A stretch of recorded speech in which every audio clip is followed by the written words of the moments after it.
আচ্ছা, আমি শুরু করি। প্রথমে আমি থার্মোডাইনামিক্সের যে প্রবলেমটা ছিল মডেল ওয়ানে সেটা দিয়ে শুরু করি। সবাই কি স্ক্রিন দেখতে পাচ্ছেন? হ্যাঁ জি ভাই।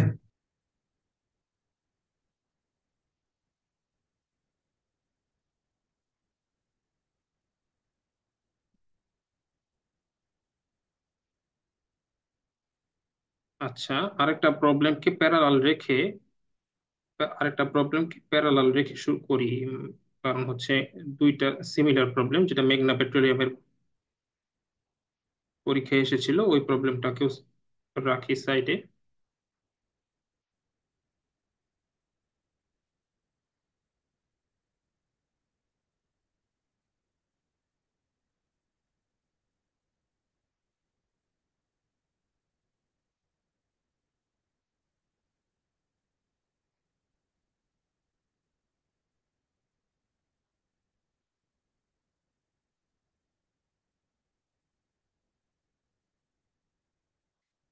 ওকে। আচ্ছা, প্রথমে আমি ইয়ের প্রবলেমটা দেখাই, যেটা আমাদের মডেল টেস্টে ছিল। এই প্রবলেমটা দেখাই। ভাই স্ক্রিন কিন্তু দেখা যায় না।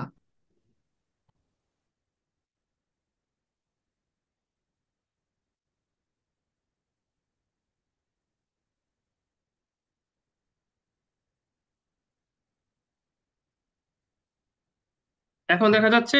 এখন দেখা যাচ্ছে? আচ্ছা আচ্ছা, জি জি, না এখন ভাই। আসছে। হ্যাঁ, এখন আসছে ভাই। ওকে, আমি আগে মেঘনা পেট্রোলিয়ামের যে কোশ্চেনটা সেটা আগে একটু দেখাই। এই প্রবলেমটা ছিল,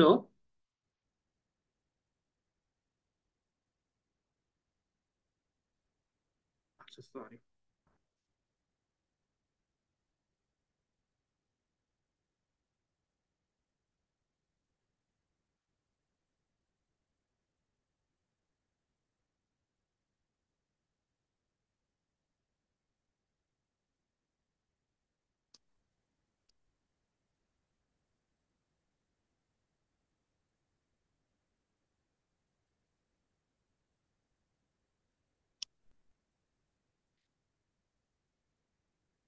এখন কি দেখতে পাচ্ছেন? জি ভাই। ওকে, তাহলে এই যে এখানে যে প্রবলেমটা ছিল মেঘনা পেট্রোলিয়ামে, আমরা এটা দিয়ে শুরু করি। এখানে কি ছিল যে এই হিট ইঞ্জিন হ্যাজ টি, এখানে কি টি, টি এল এর মান দেওয়া আছে যে 450, এন্ড টি এইচ এর মান দেওয়া আছে 1500 কেলভিন। চেক রিভার্সিবিলিটি, এখানে বলছে যে রিভার্সিবিলিটি এবং হচ্ছে ইরিভার্সিবিলিটি এবং হচ্ছে ইম্পসিবল কিনা সাইকেল, এটা চেক করতে বলছে ফর দ্য ফলোইং কন্ডিশন। এখানে কিছু কন্ডিশন দেওয়া আছে যে W C 300 kilojoule, Q L 300 kilojoule, Q H 600 kilojoule. আচ্ছা, আমরা কি জানি যে আপনার Q H minus Q C, বা আমরা কিউ এল দেওয়া, এখানে কিউ এল সমান সমান হচ্ছে আমাদের, সরি, সমান সমান হচ্ছে,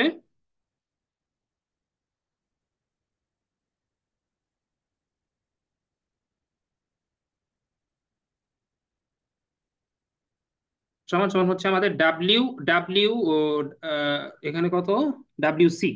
আচ্ছা, সমান সমান হচ্ছে আমাদের ডাব্লিউ সি। আচ্ছা, এটা হচ্ছে আমাদের থার্মোডাইনামিক্স এর ল অনুসারে। থার্মোডাইনামিক্স এর ফার্স্ট ল অনুসারে হচ্ছে এটা আমাদের মানতে হবে যে আমাদের যে পরিমাণ তাপ, শক্তি, তা সম্পূর্ণরূপে কি মানে বিয়োগফলটাই আমাদের এখানে কাজে রূপান্তরিত হলো। আচ্ছা, এখন এখানে বলছে যে রিভার্সিবিলিটি, ইরিভার্সিবিলিটি এবং ইম্পসিবল সাইকেল কিনা সেটা চেক করতে বলছে। আচ্ছা, যদি এই জিনিসটা যদি মেনটেন না হয় বা এই জিনিসটা যদি না মানে, তাহলে সেক্ষেত্রে কিন্তু আমাদের থার্মোডাইনামিক্স এর ল ভায়োলেট হচ্ছে। তো রিভার্সিবিলিটি বা ইরিভার্সিবিলিটি চেক এবং ইম্পসিবল সাইকেল কিনা সেটার জন্য কিন্তু ক্লসিয়াসের যে ফর্মুলা, সেটা দ্বারা মূলত চেক করতে হবে। এখানে কি বলা যে Q del, sorry, del T বা ডেল কিউ বাই টি কোন একটা সাইকেলের ক্ষেত্রে, যেমন মনে করেন এই যে এটা একটা সাইকেল, এটা এদিক বরাবর আমার এ স্টেট থেকে বি স্টেটে গেল, এদিক বরাবর। সেটা যদি এ থেকে বিতে যায়, তাহলে আবার, এবং সেটা যদি আবার বি থেকে এতে ফিরে আসে, তাহলে এটা একটা ক্লোজ সাইকেল। তো ক্লোজ সাইকেলের ক্ষেত্রে আমাদের কি, যে হায়ার টেম্পারেচার, এখানে কি যে আপনার Q H by T H, Q H by T H minus হচ্ছে Q L by T L সমান সমান হচ্ছে মাইনাস সিগমা সাইকেল। এটা হচ্ছে ক্লসিয়াস ইনইকুয়ালিটি ফর্মুলা। অর্থাৎ এই ক্ষেত্রে যদি এই ফর্মুলাটা অনুসরণ করে, মানে সেক্ষেত্রে আমাদেরকে তিনটা কন্ডিশন কিন্তু বলা আছে, যে যদি সাইকেলের ভ্যালুটা যদি জিরো আসে তাহলে নো ইরিভার্সিবিলিটি, মানে এটা হচ্ছে কোনো, এটা হচ্ছে টোটালি রিভার্সিবল। এটা দ্বারা বোঝা যাচ্ছে যে আপনার কি রিভার্সিবল, এটা হচ্ছে রিভার্সিবল বোঝাচ্ছে। আর যদি আমার সিগমা, এখানে কিন্তু খেয়াল রাখতে হবে ফর্মুলাতে কিন্তু মাইনাস দেওয়া, অর্থাৎ হায়ার থেকে লোয়ার, অর্থাৎ Q H by T H minus Q L by T L, এক্ষেত্রে মাইনাস দেওয়া। যদি আমরা উল্টা করে লিখি যে Q L by T L minus Q H by T H সমান সমান হচ্ছে আমাদের সিগমা সাইকেল, এভাবেও কিন্তু লিখতে পারি। আচ্ছা, সেই ক্ষেত্রে যদি সিগমা সাইকেলের মান শূন্যর বড় হয় তাহলে ইরিভার্সিবিলিটি প্রেজেন্ট, মানে সম্পূর্ণরূপে সেটা রিভার্সিবল না, অর্থাৎ সম্পূর্ণরূপে বিপরীতগামী হয়নি আর কি। আর যদি সিগমা সাইকেলের মান নেগেটিভ নেগেটিভ হয় তাহলে সেক্ষেত্রে ইম্পসিবল। অর্থাৎ যদি আমাদের এই প্রবলেমটি, যদি রিভার্সিবিলিটি, ইরিভার্সিবিলিটি, ইম্পসিবল সাইকেল চেক করতে বলে, তাহলে কিন্তু আমাদেরকে মূলত এই প্রসেসে অগ্রসর হতে হবে, অর্থাৎ ক্লসিয়াস ইনইকুয়ালিটি দিয়ে চেক করতে হবে। কারণ রিভার্সিবিলিটি, ইরিভার্সিবিলিটি শর্তগুলো এই তিনটা কন্ডিশনকে ভিত্তি করেই ডিফাইন করা যায়। এটা হচ্ছে প্রথম কথা। আচ্ছা, এখন সেক্ষেত্রে এমন হতে পারে যে এই প্রবলেমে আপনার প্রথম পার্টটুক আমার থার্মোডাইনামিক্সের কোন একটি লকে ভায়োলেট করছে। আবার এমন হতে পারে যে সেক্ষেত্রে কোনো একটি থার্মোডাইনামিক্সের লকে ভায়োলেট করলেও রিভার্সিবিলিটি বা সেটা আবার ইরিভার্সিবিলিটিকে সমর্থন করতেছে, এমনও হতে পারে।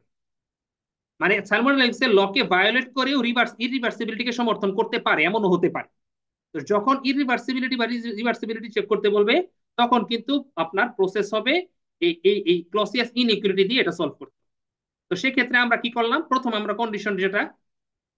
আমাদের কি বলা, যে এ নাম্বারের জন্য 300 হচ্ছে ডাব্লিউসি, অর্থাৎ যে পরিমাণ কাজ হয়েছে 300 কিলো জুল। আর হচ্ছে তাপ শক্তি গ্রহণ করে বা হায়ার ইয়ে থেকে, হিট সোর্স থেকে 600 কিলো জুল, এবং সেটা তাপ শক্তি বর্জন করে কাজ করার পরে সেটা হচ্ছে 300 কিলো জুল। তার মানে 600 মাইনাস 300 সমান 300। তার মানে কিন্তু থার্মোডাইনামিক্সের ল কিন্তু, সেকেন্ড ল কিন্তু, থার্মোনিক্সের সেকেন্ড ল কিন্তু এখানে কিন্তু ভায়োলেট করতেছে না। সেকেন্ড লকে সে মানতেছে, সেকেন্ড লকে সে কি করতেছে, মানতেছে। আচ্ছা, আবার ফার্স্ট লকেও কি করতেছে, মানতেছে। তো এখন আমরা ইরিভার্সিবিলিটি যদি চেক করি, তাহলে এই ক্ষেত্রে আমরা কি দেখতে পাচ্ছি, এই ক্ষেত্রে কিন্তু আমরা প্রথমে কিন্তু এই যে এই ডিফারেন্স যেটা সেটা কিন্তু ফার্স্ট লকে অনুসরণ করে। অর্থাৎ যখন দুইটার বিয়োগফল কাজের সমান হবে তখন সেটা হচ্ছে ফার্স্ট লকে অনুসরণ করতেছে। আর যখন আমাদের এই যে Q H by T H সমান Q L by T L, এটাকে যখন সমর্থন করবে তখন কিন্তু আমাদের থার্মোডাইনামিক্সের সেকেন্ড লকে কি করতেছে, অনুসরণ করতেছে। আচ্ছা, এখন সেক্ষেত্রে আমরা প্রথম ইয়েতে যদি দেখি, তাহলে এক্ষেত্রে আমরা যখন এই ভ্যালুগুলোকে বসাই, অর্থাৎ Q H by T H minus Q L by T L 600/1500, এই যে এই ভ্যালুগুলোকে জাস্ট আমরা বসালাম। বসানোর পরে আমরা যে মানটা পাচ্ছি তা কিন্তু সিগমার কিন্তু বড়, জিরোর থেকে বড়, তার মানে সেটা হচ্ছে ইরিভার্সিবল। তো একই রকম ভাবে দ্বিতীয়টা যখন আমরা বসাচ্ছি, অর্থাৎ দ্বিতীয়টার ক্ষেত্রে কি দেওয়া, 700 কিলো জুল সে তাপ শক্তি গ্রহণ করলো, আবার সে 450 কাজ করার পরে বর্জন করলো, তার মানে বিয়োগফল কিন্তু 250। তার মানে থার্মোডাইনামিক্স এর প্রথম ল কিন্তু এখানে অনুসরণ হইল, থার্মোডাইনামিক্স এর প্রথম ল কিন্তু অনুসরণ হইল। আচ্ছা, এরপরে আমরা জাস্ট কি করলাম, এরপরে আমরা জাস্ট এই যে এখান থেকে সিগমার মানটা বের করলাম। থার্মোডাইনামিক্স এর সেকেন্ড ল অনুসরণ করার জন্য কিন্তু এই যে এই ফর্মুলাটা কি, অর্থাৎ ক্লসিয়াস ইনইকুয়ালিটি ব্যবহার করলাম। ব্যবহার করার পরে দেখলাম যে সে কি, থার্মোডাইনামিক্স এর দ্বিতীয় লটাকে কি করতেছে না, মানতেছে না। থার্মোডাইনামিক্স এর দ্বিতীয় লটাকে সে ভায়োলেট করতেছে, কারণ সিগমা সাইকেলের মানটা আসছে কি নেগেটিভ, সরি সিগমা সাইকেলের মানটা আসছে পজিটিভ, তার মানে সেটা ইররিভার্সিবল। আচ্ছা, তারপরে আমরা কি দেখতে পাচ্ছি, যে 3 নাম্বারটার ক্ষেত্রে কি, যে 480 আর 280, 480 আর হচ্ছে কি 280, 480 গ্রহণ করলো, 280 সে বর্জন করলো, তার মানে বিয়োগফল কত? 200। কিন্তু কাজ করছে 300।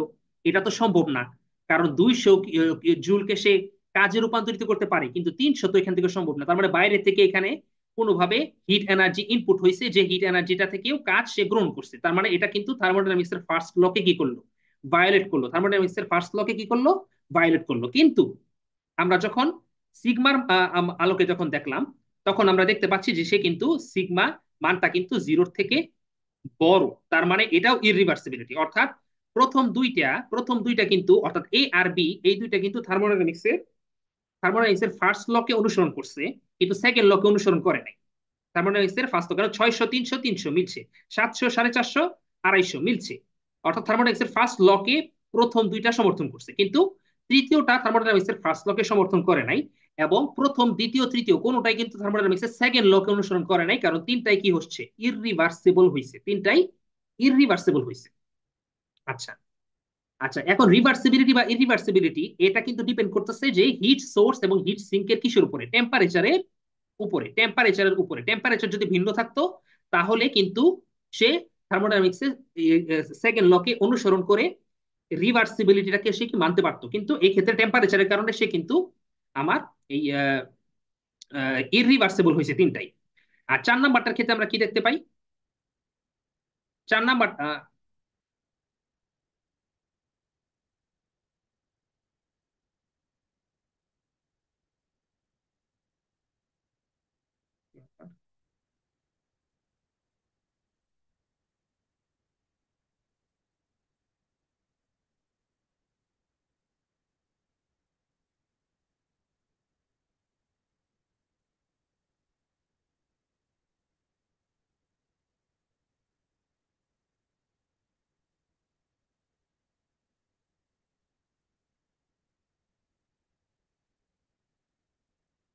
আচ্ছা 4 নাম্বারটার ক্ষেত্রে কি দেখতে পাচ্ছি?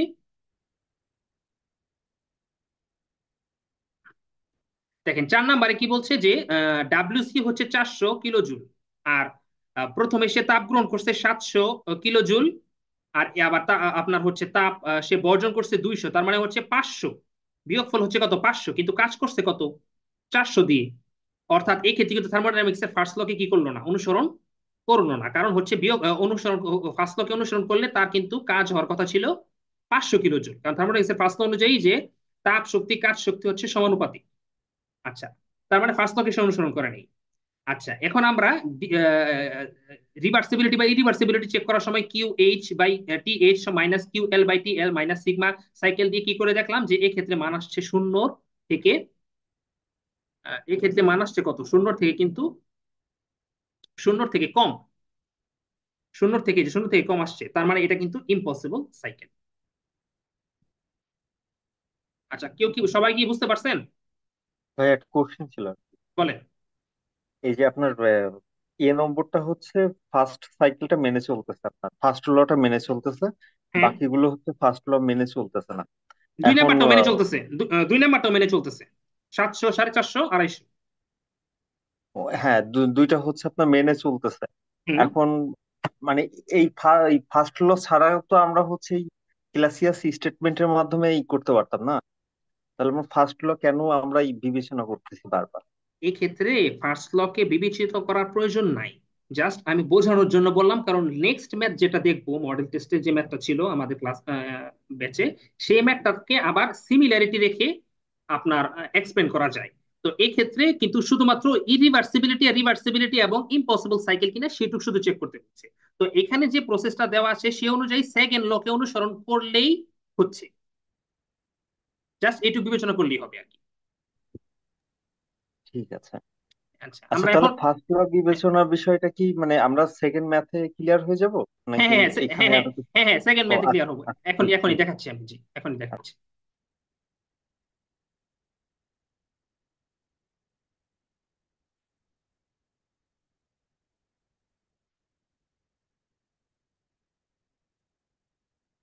আচ্ছা, এখন এই যে এই ম্যাথটা দেখি,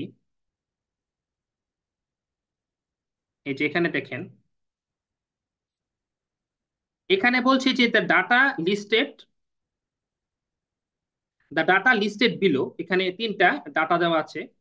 আর claimed for a power cycle operating between reservoirs at 527 degree and 27 degree. অর্থাৎ আমার হচ্ছে একটা হচ্ছে এখান থেকে যদি আমরা 273 যোগ করি তাহলে এটা হচ্ছে 800 কেলভিন, আর এটা হচ্ছে আমার 300 কেলভিন। আচ্ছা, এরপর কি বলছে যে ফর ইচ কেস, প্রত্যেক ক্ষেত্রে determine if any principles of thermodynamics would be violated, মানে আমাদেরকে বের করতে বলছে যে কোন থার্মোডাইনামিক্স এর ল কে এখানে ভায়োলেট করে কিনা, এটা আমাদেরকে বের করতে বলছে। আচ্ছা, তো প্রথম ম্যাথের ক্ষেত্রে কিউ এইচ অর্থাৎ 700 কিলো জুল তাপ সে গ্রহণ করে, এর ভিতরে 400 কিলো জুল সে কাজ করে, 300 কিলো জুল সে বর্জন করে। তার মানে আমার কিন্তু এক্ষেত্রে থার্মোডাইনামিক্স এর প্রথম লকে অনুসরণ করছে, কারণ এটা আমাদের কিন্তু সে এনার্জি ইকুয়েশন, এনার্জিকে কিসে ব্যালেন্সকে কিসে সে ইয়ে করলো, অর্থাৎ ডাব্লিউ সি সমান সমান আমার হচ্ছে Q H minus Q L. এটা আমাদের বলছে যে determine if any principles of thermodynamics, অর্থাৎ থার্মোডাইনামিক্স এর প্রথম এবং দ্বিতীয় সূত্র। এক্ষেত্রে তৃতীয়টার তো প্রয়োজন নাই, কারণ তৃতীয়টা টেম্পারেচার রিলেটেড, সরি প্রথমটা টেম্পারেচার রিলেটেড, সরি শূন্যতমটা, শূন্যতমটা তো টেম্পারেচার রিলেটেড, ওইটা আমাদের প্রয়োজন নাই, জাস্ট আমাদের প্রথম এবং দ্বিতীয় এই দুইটা লাগবে। তো এটা অনুসরণ করলো, অর্থাৎ প্রথমটা কিন্তু থার্মোডাইনামিক্স এর প্রথম লকে অনুসরণ করলো। আচ্ছা, এরপরে কি বলছে যে আমরা এক্ষেত্রে টেম্পারেচারের বেসিসে আমরা কি করলাম যে যেহেতু এটা একটা সাইকেল, তো আমরা এটাকে দুই ভাবে করতে পারি। এক হচ্ছে এই Q H by T H সমান Q L by T L যদি হয়, তাহলে কিন্তু সেটা তাহলে কিন্তু সেটা কি, তাহলে কিন্তু সেটা কিন্তু থার্মোডাইনামিক্সের দ্বিতীয় সূত্রকেও সমর্থন করতেছে। থার্মোডাইনামিক্সের দ্বিতীয় সূত্রকেও কি করতেছে, সমর্থন করতেছে। থার্মোডাইনামিক্সের দ্বিতীয় সূত্র অনুযায়ী আমাদের কি বলা আছে যে রিভার্সেবল যদি হয়, তাহলে সেক্ষেত্রে কিন্তু এই যে এই ফর্মুলাকে কি করবে, এই ফর্মুলাকে কিন্তু অনুসরণ করবে। এটা একটা প্রসেস। দ্বিতীয় প্রসেস হচ্ছে থার্মোডাইনামিক্সের দ্বিতীয় ল অনুযায়ী কিন্তু কার্নোট কার্নোট ইয়েটা আসছে কি, কার্নোট কি বলছে যে কোন একটা সাইকেলের ইফিসিয়েন্সি সর্বোচ্চ হতে পারে কিন্তু এরকম, অর্থাৎ ম্যাক্সিমাম ইফিসিয়েন্সি হতে পারে 1 - T2/T1, এত পার্সেন্টেজ হতে পারে ম্যাক্সিমাম ইফিসিয়েন্সি কোন একটা সাইকেলের ক্ষেত্রে।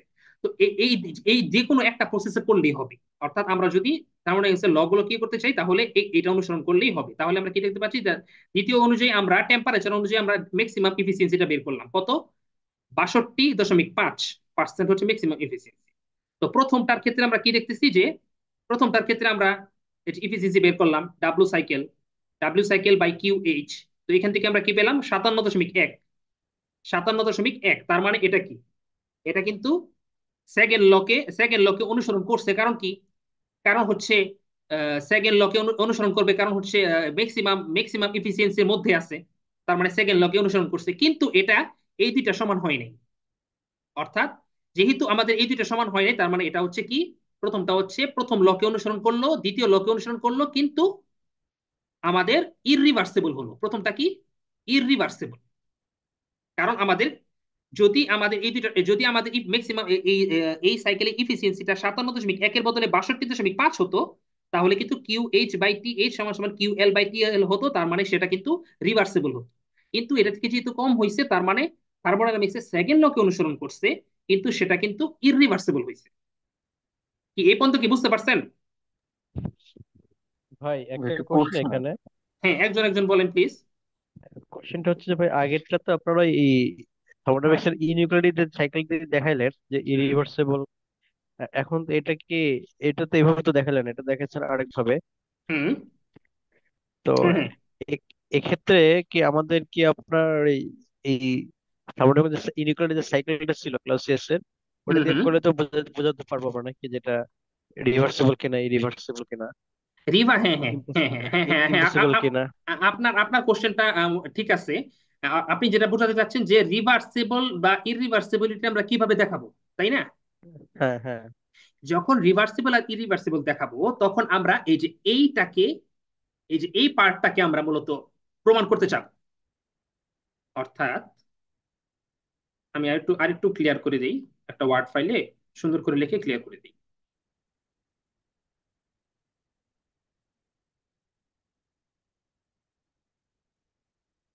আচ্ছা, ফার্স্ট ল এর ক্ষেত্রে, হ্যাঁ ফার্স্ট ল অনুসরণ করতেছে, তখন কি হবে, QH মাইনাস QL সমান WC। এটা হইলেই আমাদের ফার্স্ট ল। দেখা যাচ্ছে না। ও আচ্ছা আচ্ছা, সরি সরি সরি, আমি স্ক্রিন শেয়ার দিতে ভুলে গেছি, সরি। আমার দেখাচ্ছি।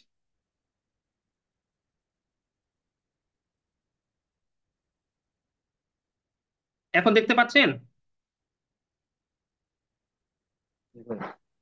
আচ্ছা, ফার্স্ট ল যখন মানবে তখন কিন্তু QH মাইনাস QL সমান WC এটা মানবে ফার্স্ট ল। এটা হলে ফার্স্ট ল অনুসরণ করবে। সেকেন্ড ল অনুসরণ করবে কখন? সেকেন্ড ল অনুসরণ করার জন্য আমাদের ম্যাক্সিমাম ইফিসিয়েন্সি সমান সমান হচ্ছে 1 - T2/T1, টেম্পারেচার দেওয়া থাকবে, এটা হচ্ছে ম্যাক্সিমাম ইফিসিয়েন্সি। আর আমাদের যে কোনো ইফিসিয়েন্সি হচ্ছে WC/QH। এবং এই ক্ষেত্রে আমাদের ম্যাক্সিমাম ইফিসিয়েন্সি থেকে সমান অথবা ম্যাক্সিমাম ইফিসিয়েন্সি থেকে ছোট হলে এটা হচ্ছে আমাদের সেকেন্ড ল অনুসরণ করবে। সেকেন্ড ল অনুসরণ করবে, বুঝতে পারছেন? জি ভাই। জি ভাই। আচ্ছা, এরপরে আমাদের এরপরে বিষয়টা কি আসতেছে দেখেন, রিভার্সিবল নাকি ইররিভার্সিবল, তাই না? নাকি ইম্পসিবল, এই বিষয়টা আসতেছে। আমরা এই দুইটা হ্যাঁ ম্যাথ ভাই। থেকে এই ইনফরমেশন গুলো পেলাম, তাই না? দুইটা ম্যাথ তো হুম। আলাদা আলাদা। এটার জন্য আমরা যেটা করব, QH/TH সমান QL/TL। যদি এটা হয়, ভালো মতো বুঝেন, যদি এটা হয় তাহলে রিভার্সিবল। যদি এটা না হয় তাহলে হয় ইররিভার্সিবল না হয় ইম্পসিবল। হয় রিভার্সিবল না হয় ইম্পসিবল। আচ্ছা, এখন আমরা এই দুইটা মানলে তো রিভার্সিবল ইরিভার্সিবল পেয়ে গেলাম, কিন্তু আমরা যদি এই দুইটা সমান না হয় তাহলে কি ইররিভার্সিবল নাকি ইম্পসিবল সেটা বের করতে হবে না? সেটা বের করার জন্য আমরা কি করব? তখন ভাই ক্লোজ কেস করবো নাকি? হ্যাঁ, তখন আমরা এই যে সিগমা সি সাইকেলটা ইউজ করব। তখন সিগমা সাইকেলটা ইউজ করব। সিগমা সাইকেল সমান সমান QL/TL মাইনাস QH/TH। এটা দিয়ে যদি মান পজিটিভ আসে তাহলে ইররিভার্সিবল, আর নেগেটিভ আসলে ইম্পসিবল। যেটাই আমরা আগের এই ম্যাথটাতে সিগমা টার্মটা দিয়ে অ্যাকচুয়ালি কি বোঝায়? সিগমা টার্মটা দিয়ে বোঝাচ্ছে হচ্ছে ক্লসিয়াস ইনইকুয়ালিটি।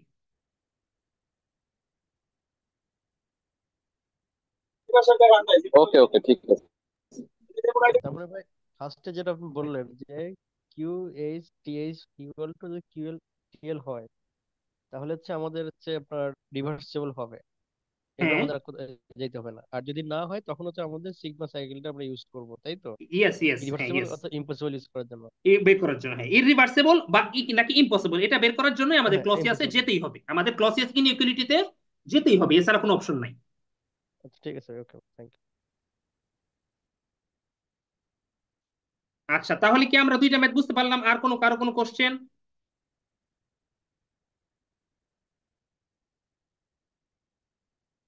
ওকে, তাহলে আমরা নেক্সট ম্যাথে যাই।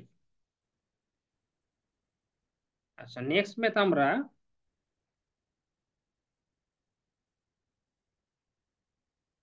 উম,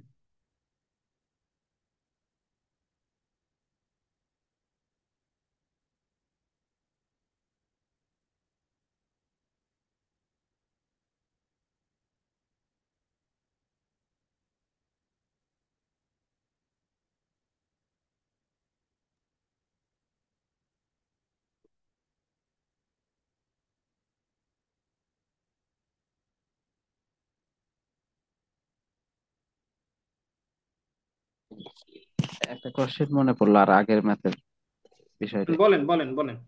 ভাই ওই যে হচ্ছে ওখানে ছিল হচ্ছে কোনটা পরের, মানে পরের কোশ্চেনটা কোনটা হচ্ছে ইম্পসিবল সাইকেল, তাই না? হ্যাঁ হ্যাঁ মানে ভাইয়া, না না, ইম্পসিবল না, কোনটা হচ্ছে থার্মোডাইনামিক্স ল মানবে না। হুম হুম। ভাই এক্ষেত্রে তো আমরা শুধুমাত্র সেকেন্ড লটা ক্যালকুলেট করলাম, ফার্স্ট লটা তো দেখাইলাম না আর কি। এই যে ফার্স্ট এই যে এই যে এই যে এই যে এই যে এই যে এই যে QH সমান 700, W সাইকেল 400, QC 300, তার মানে আচ্ছা, দিস এটা ভ্যালু, মানছে, হ্যাঁ। হ্যাঁ, স্যাটিসফাইড এনার্জি ব্যালেন্স। আচ্ছা, পরেরটা কি? পরেরটা বি নাম্বারে যাই, চলেন। এই যে বি নাম্বার, হ্যাঁ, QH সমান 640, 400, 250। তার মানে 640 থেকে 400 বিয়োগ দিলে 250 হয়। তার মানে প্রথম সূত্র মানলো। ঠিক আছে না, প্রথম সূত্র মানলো। হ্যাঁ। আচ্ছা, এরপরে আমরা ইফিসিয়েন্সি বের করলাম, এই যে ডাব্লিউ বাই কিউ দিয়ে, কিউ এইচ দিয়ে ইফিসিয়েন্সি বের করলাম। ইফিসিয়েন্সি বের করার পরে দেখলাম ম্যাক্সিমাম সমান হলো, তার মানে দ্বিতীয় সূত্র মানলো। আচ্ছা আচ্ছা। আর হ্যাঁ। তৃতীয়টার ক্ষেত্রে আমরা কি করলাম, যে আমরা শুধু দেখলাম, এই যে দেখেন 640, 400, 200, 640 থেকে 200 বিয়োগ দিলে 440 হয়, কিন্তু করছে কত, হ্যাঁ। 400 কাজ। আর জি বাকি ভাই। 40 কোথায় গেল, বাকি 40 তো নাই। তার মানে এটা কিন্তু প্রথম সূত্রকেই ভায়োলেট করে ফেললো। ভাই এক্ষেত্রে প্রথম সূত্রটা ভায়োলেট করছে অথবা প্রথম সূত্রটা মানছে, এটা তো কোশ্চেনের মধ্যে দেখানো নাই, ওটা কি দেখাইতে হবে এই যে বলছে, আলাদা ইফ করে? If any principles of thermodynamics would be violated, হ্যাঁ। তার মানে এসে কোন ফর্মুলাকে ভায়োলেট করছে কিনা এটাই বের করতে বলছে। জি ভাই। এখন প্রথমটাকে তার ভায়োলেট মানে করে ফেলছে হ্যাঁ, এখানে। সি নাম্বারটা। হুম। আচ্ছা আচ্ছা, হ্যাঁ বুঝতে পারছি ভাই। ও ভাই, তাহলে জি ভাই। ফার্স্ট লকে যদি ভায়োলেট করে তাহলে আর সেকেন্ড লর দিকে তো যাওয়ার দরকার নেই। সেকেন্ড ল দিকে যাওয়ার দরকার নাই, কিন্তু যদি এখানে বলতো যে রিভার্সিবল না ইররিভার্সিবল, তখন কিন্তু আবার করতে হতো। তখন কিন্তু আপনার ওই নাকি ইম্পসিবল সেটা যদি এখানে সাথে থাকতো, মানে এখানে যদি দুইটাই থাকতো, তাহলে কিন্তু আমার আবার করতে হতো। ওই যে কিউ কিউ, এই যে এটা এটা এটা এটা মানতো কিনা করতে করে দেখতে হতো। হ্যাঁ ভাই, ক্লিয়ার এখন। আচ্ছা, তার মানে আমরা আবার যদি রিক্যাপ করি, প্রথম সূত্রের জন্য হচ্ছে, প্রথম সূত্রের জন্য এই যে এইটা, দ্বিতীয় সূত্রের জন্য হচ্ছে আমাদের এই যে কার্নোট কার্নোট ফর্মুলা মানতে হবে। হ্যাঁ, এটা মনে রাখবেন, দ্বিতীয় সূত্রের জন্য কার্নোট ফর্মুলা মানতে হবে। আর রিভার্সিবল বা ইররিভার্সিবিলিটির জন্য রিভার্সিবিলিটির জন্য হচ্ছে আমাদের Q L by T L সমান Q H by T H মানতে হবে। আর ইররিভার্সিবল আর ইম্পসিবল এটার জন্য আমাদের চাইতে হবে লসিয়াস ইনইকুয়ালিটি।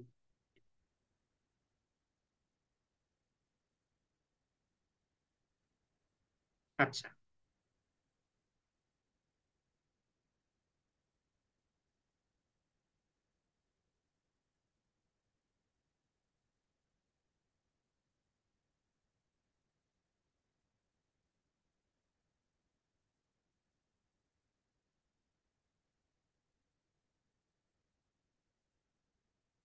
ভাইরা তো স্ক্রিন দেখতে পাচ্ছেন না?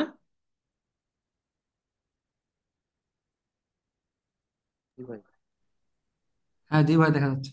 হ্যাঁ হ্যাঁ, মাঝে মাঝে ওই যে একবার ওয়ার্ডে যাচ্ছি, একবার হচ্ছে ওয়ার্ডে যাচ্ছি, আবার মাঝে মাঝে হচ্ছে এক্সেল ইয়েতে আসতেছি, পিডিএফ আসতেছি, তো তাই আমি কনফিউজড হয়ে যাই যে দেখতে পাচ্ছেন কিনা। আচ্ছা, এই ম্যাথটা নিলাম এই কারণে, কারণ এইটা নিয়ে অনেকের প্রবলেম ক্রিয়েট হচ্ছে কয়েকদিন, তাই একটু ভাবলাম এই ম্যাথটা একটু দেখাই। এখানে কি বলছে যে 280 কেজি একটি 6 মিটার ওয়াইড রেক্টেঙ্গুলার গেট। এটা একটা রেক্টেঙ্গুলার গেট। এই গেটটা মানে এটা হচ্ছে ফ্রি ওয়াটার সারফেস, এখানে এইটুক দেওয়া আছে, আর এই যে এটা হচ্ছে রেক্টেঙ্গুলার গেটটা আর কি। এটা হচ্ছে তার ও ঠিক মাঝখান থেকে ওজন নিচের দিকে কাজ করতেছে, যেটা এই যে এখানে দেখানো হয়েছে ডাব্লিউ দিয়ে। আচ্ছা, এটা হচ্ছে বি পয়েন্টে, যে এই বি পয়েন্টে হিঞ্জ অবস্থায় আছে, যে বি পয়েন্টে হিঞ্জ অবস্থায় আছে। আচ্ছা, এন্ড লিনস এগেইন দ্য ফ্লোর এট এ, এই যে এই এ পয়েন্টে সে লিন মানে হেলান দিয়ে আছে আর কি। আচ্ছা, making at angle 45 degree with horizontal, হরাইজন্টালের সাথে এই যে এই অ্যাঙ্গেলটা হচ্ছে কত, 45। The gate is opened from its lower edge by applying a normal force at its center, মানে এটা ঠিক মাঝখানে, এই যে এখানে একটা মাঝখানে যেখানে আমার কাজ করতেছে ওজন, ঠিক সেখানেই একটা ফোর্স দিয়ে তাকে খোলা হচ্ছে, মানে ওপেন করার জন্য চেষ্টা করা হচ্ছে আর কি। Determine the minimum force F required to open the gate, অর্থাৎ মিনিমাম যে ফোর্স লাগবে সেটা বের করতে বলছে। এখন এখানে পুরোটাই হচ্ছে পানি, এ পাশে পুরোটাই পানি। এখন এক্ষেত্রে মেইন যে কনসেপ্ট হচ্ছে যে আপনার যখন একটা একটা ওয়ার্ড ফাইল ওপেন করি।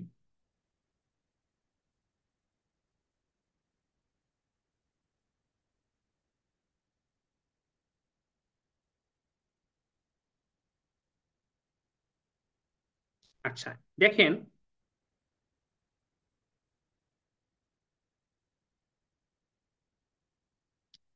আচ্ছা মনে করেন এই এই এই হচ্ছে পানি বা লিকুইড, যখন এই যে এভাবে জাস্ট জাস্ট সোজা আপনার একটা প্লেট আছে, জাস্ট সোজা, একদম পারফেক্টলি সোজা একটা প্লেট, তখন তার যে হাইড্রোস্ট্যাটিক ফোর্স সেটার প্রোফাইল হচ্ছে এরকম রেক্টেঙ্গুলার প্রোফাইল, এবং এটার এবং এই যে এখান থেকে শুরু, এই যে এই পর্যন্ত, তখন এই ফোর্সটা এর ভ্যালু এফ সমান সমান হচ্ছে আমাদের গামা এইচ সি এ। এ হচ্ছে তার ক্ষেত্রফল, অর্থাৎ প্লেটটা তো এই যে এরকম আর কি, প্লেটটা এরকম, এই যে জাস্ট এই যে এইটা হচ্ছে আমাদের এই যে এখানে প্রকাশ করা হয়েছে এরকম ভাবে আর কি। আর এটা উইডথ, এটা হচ্ছে মানে প্রস্থ আর কি। আর এইচ সি হচ্ছে জাস্ট ঠিক মাঝখানে, জাস্ট ঠিক মাঝখানে তার ভরকেন্দ্র যেখানে, সেখানে ভরকেন্দ্র ঠিক মাঝখানে, এটা হচ্ছে এফ এর মান। আর হচ্ছে আমাদের যে পয়েন্টে আমাদের এই ইয়েটা কাজ করতেছে, যে পয়েন্টে আমাদের কাজ করতেছে এই যে পয়েন্টে আমাদের কাজ করতেছে ফোর্সটা, এটা কিন্তু মাঝখানে না। অর্থাৎ কনফিউশনটা তৈরি হয় যে সূত্রে ইউজ হয়েছে এইচ সি, কিন্তু আবার কাজ করতেছে মাঝখানে না। কারণটা কি? কারণ হচ্ছে তার এই হাইড্রোস্ট্যাটিক ফোর্সের প্রোফাইলটার কারণে, হাইড্রোস্ট্যাটিক ফোর্সের প্রোফাইলটার কারণে কিন্তু মাঝখানে না। কিন্তু যখন এই সূত্রটা প্রতিপাদন করা হয়েছে তখন দেখা গেছে যে এই এইচ সি হচ্ছে মাঝখানে পড়ে, এই সূত্রের প্রতিপাদনের সময় এইচ সি মাঝখানে আসছে। কিন্তু যখন আপনার আহ, এই ফোর্সটা কাজ করতেছে কোথায়, সেটার জন্য কিন্তু আমাদের একটা হাইট, সেটা হচ্ছে H C plus I by A H C sine square theta. এটা হচ্ছে জেনারেলাইজড ফর্মুলা, এটা হচ্ছে জেনারেলাইজড ফর্মুলা। এখন এই এইচপিটা যখন প্লেটটা ঠিক এই যে সারফেস এখান থেকে শুরু, এখান থেকে শুরু যখন, এই থিটাটা আসলে কোনটা এটা বুঝতে হবে। এই থিটাটা হচ্ছে প্লেট, ভালো মতো বুঝেন, এই প্লেট সারফেসের সাথে যে কোণ উৎপন্ন করে সেটা, এটা থিটা। প্লেট প্লেট সারফেসের সাথে, সারফেসের সাথে যে কোণ উৎপন্ন করে, যে কোণ উৎপন্ন করে সেটা থিটা। এই ক্ষেত্রে 90 ডিগ্রি, এই ক্ষেত্রে 90 ডিগ্রি দেখে এটা আলটিমেটলি ওয়ান হয়ে যায় দেখে এই এই এই অ্যারেঞ্জমেন্টের জন্য, অর্থাৎ এই অ্যারেঞ্জমেন্টটার জন্য এটা হচ্ছে শুধু এইটুক পর্যন্ত ফর্মুলাটা আর কি, এই যে এইটুক পর্যন্ত। এটা হচ্ছে প্রথম কথা। কিন্তু জেনারেলাইজড ফর্মুলা হচ্ছে সাইন স্কোয়ার সহ। আর সাইন স্কোয়ারের থিটাটার মূল বিষয় হচ্ছে যে সারফেস প্লেট নিচে যে কোণ উৎপন্ন করে ওয়াটার সারফেসের সাথে সেই কোণ। এখন আমরা যদি এইভাবে আঁকি, আচ্ছা এখানে আরেকটু কথা আছে একটু বলে নিই, সেটা হচ্ছে যে যখন প্লেটটা ঠিক, যখন প্লেটটা ঠিক এই যে এখান থেকে শুরু হচ্ছে, অর্থাৎ সারফেস থেকে শুরু হচ্ছে, তখন এই এখানে এই এইচ সি এর মান, আই এর মান, এ এর মান, এগুলা বসানোর পরে এই এইচপিটা হয়ে যায় বাই ডিফল্ট মোট উচ্চতার, মোট উচ্চতা যদি এই যে এইটুক এইচ হয়, মোট উচ্চতা তো এইচ, এই এইচ এর 2/3। এটা করা লাগবে না, মুখস্থ রাখতে হবে আর কি, তাইলে পরীক্ষায় সময় সেভ হবে। এটা যদি মানে এখানে আমি h/2 বসাবো, প্লাস আমি আই এর মান বসাবো 1/12 BH³ আবার এই যে এর মান বসাবো BH, এখানে h/2 বসাবো, এখান থেকে এটা প্রমাণ করলে তখন এটা আসে হচ্ছে 2h/3। এটা মুখস্থ রাখবো শুধুমাত্র একটা কেসের জন্য। কোন কেস? যখন প্লেটটা ঠিক এই যে এই সারফেস থেকে শুরু হয়েছে। কিন্তু প্লেট যদি এমন হয় যে এটা এখানে, প্লেট শুরু হয়েছে এখান থেকে, প্লেট এখানে মানে একটা নির্দিষ্ট হাইট নিয়ে, তখন কিন্তু এটা হবে না, তখন কিন্তু এখান থেকে আসতে হবে।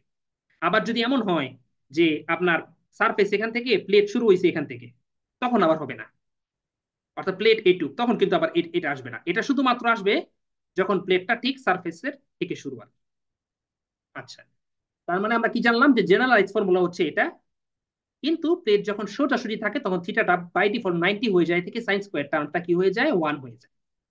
আচ্ছা, এখন এখন এখন এই জিনিসটা ভালো মতো বুঝেন, দুইটা ফিগার আঁকি। আচ্ছা, এখানে আপনার এই এই প্লেট এরকম ভাবে আসছে ঠিক সারফেস থেকে,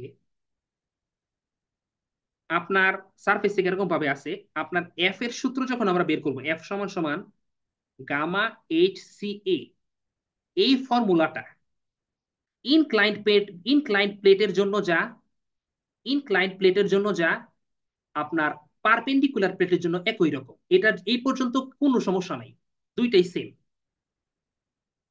অর্থাৎ আমি জাস্ট উলম্ব এজ নিব, অর্থাৎ এটা ঠিক মাঝখানে, এখানে সেন্টার এইটুক নিব, এইটুক হচ্ছে আমার এইচ সি। এইটুক আমি ক্যালকুলেট করবো, সবসময় উলম্ব টুক নিব। আচ্ছা, এটা হচ্ছে ইনক্লাইনের জন্য যা, আর লম্বার জন্য অর্থাৎ একদম পারফেক্টলি লম্বা থাকলেও যা হতো অর্ধেক এইচ বাই সি তা একই। কিন্তু আমার মেইন সমস্যাটা তৈরি হবে এইচপি নির্ণয়ের ক্ষেত্রে। আচ্ছা, এইচপি নির্ণয়ের জেনারেল ফর্মুলা আমরা কি পাইলাম? এইচপি সমান সমান H C plus I by A H C sine square theta. আমরা একটা ফর্মুলা জাস্ট মনে রাখি। এখন দেখেন বাই ডিফল্ট থিটা কিন্তু এইটা, বা আপনি মন চাইলে এটাও নিতে পারেন, সাইন স্কোয়ার দিয়ে হলে ওই একই কথা হয়, কোনো সমস্যা নাই, যে কোনো এক পাশে নিলে এইটা। তখন কিন্তু আর সাইন স্কোয়ার 91 হবে না, কারণ 90 না, 90 থেকে কম বা বেশি, ফার্স্ট কোয়াড্রেন্ট বা সেকেন্ড কোয়াড্রেন্ট, ফার্স্ট কোয়াড্রেন্ট বা সেকেন্ড কোয়াড্রেন্ট, সাইনের মান পজিটিভ হয়, সমস্যা নাই। তো আপনার তখন কিন্তু আর সেম হচ্ছে না। তখন আপনার কিন্তু আপনি এই যে এখানে যেখানে কাজ করতেছে, অর্থাৎ এই যে এইটু এইচপি, তখন কিন্তু আমার এই থিটার মানটা জেনে এখান থেকে পাবো। অর্থাৎ আমি ভালো মতো শুনেন এই কথাটা, আমি আনত একটা প্লেটে, পানিতে নিমজ্জিত আনত একটা প্লেটে আমি হাইড্রোস্ট্যাটিক ফোর্স যখন যে পয়েন্টে কাজ করতেছে সেটা বের করতে চাচ্ছি। অর্থাৎ আমি আনতর প্লেটে যখন আমি উলম্ব বরাবর ডিস্টেন্স নিব, আনতর প্লেটে যখন আমি উলম্ব বরাবর ডিস্টেন্স নিব, আনতর প্লেটে যখন উলম্ব বরাবর ডিস্টেন্স নিব, তখন সাইন স্কোয়ার টার্মটা থাকবে। কিন্তু আনতর প্লেটে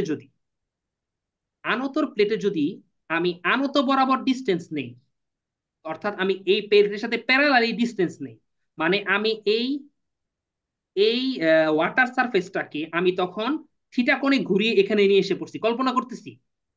অর্থাৎ আমি এমন ভাবে এদিকে ঘোরালাম, আমার এই যে এইটুক আমার বাই ডিফল্ট এখন উপরের এইটুকের মতো হয়ে গেছে, এই যে এরকম হয়ে গেছে। তখন আমার এই যে এই কোণটা বাই ডিফল্ট কি হয়ে গেছে, 90 হয়ে গেছে। তখন আবার কিন্তু আমার সাইন স্কোয়ার টার্মটা আবার 1 হয়ে যাবে।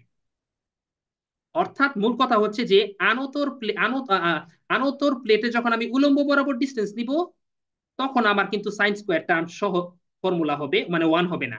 আর আনতর প্লেটে যদি আমি ওই প্লেটের সাথে প্যারালাল বরাবর ডিস্টেন্স নেই, অর্থাৎ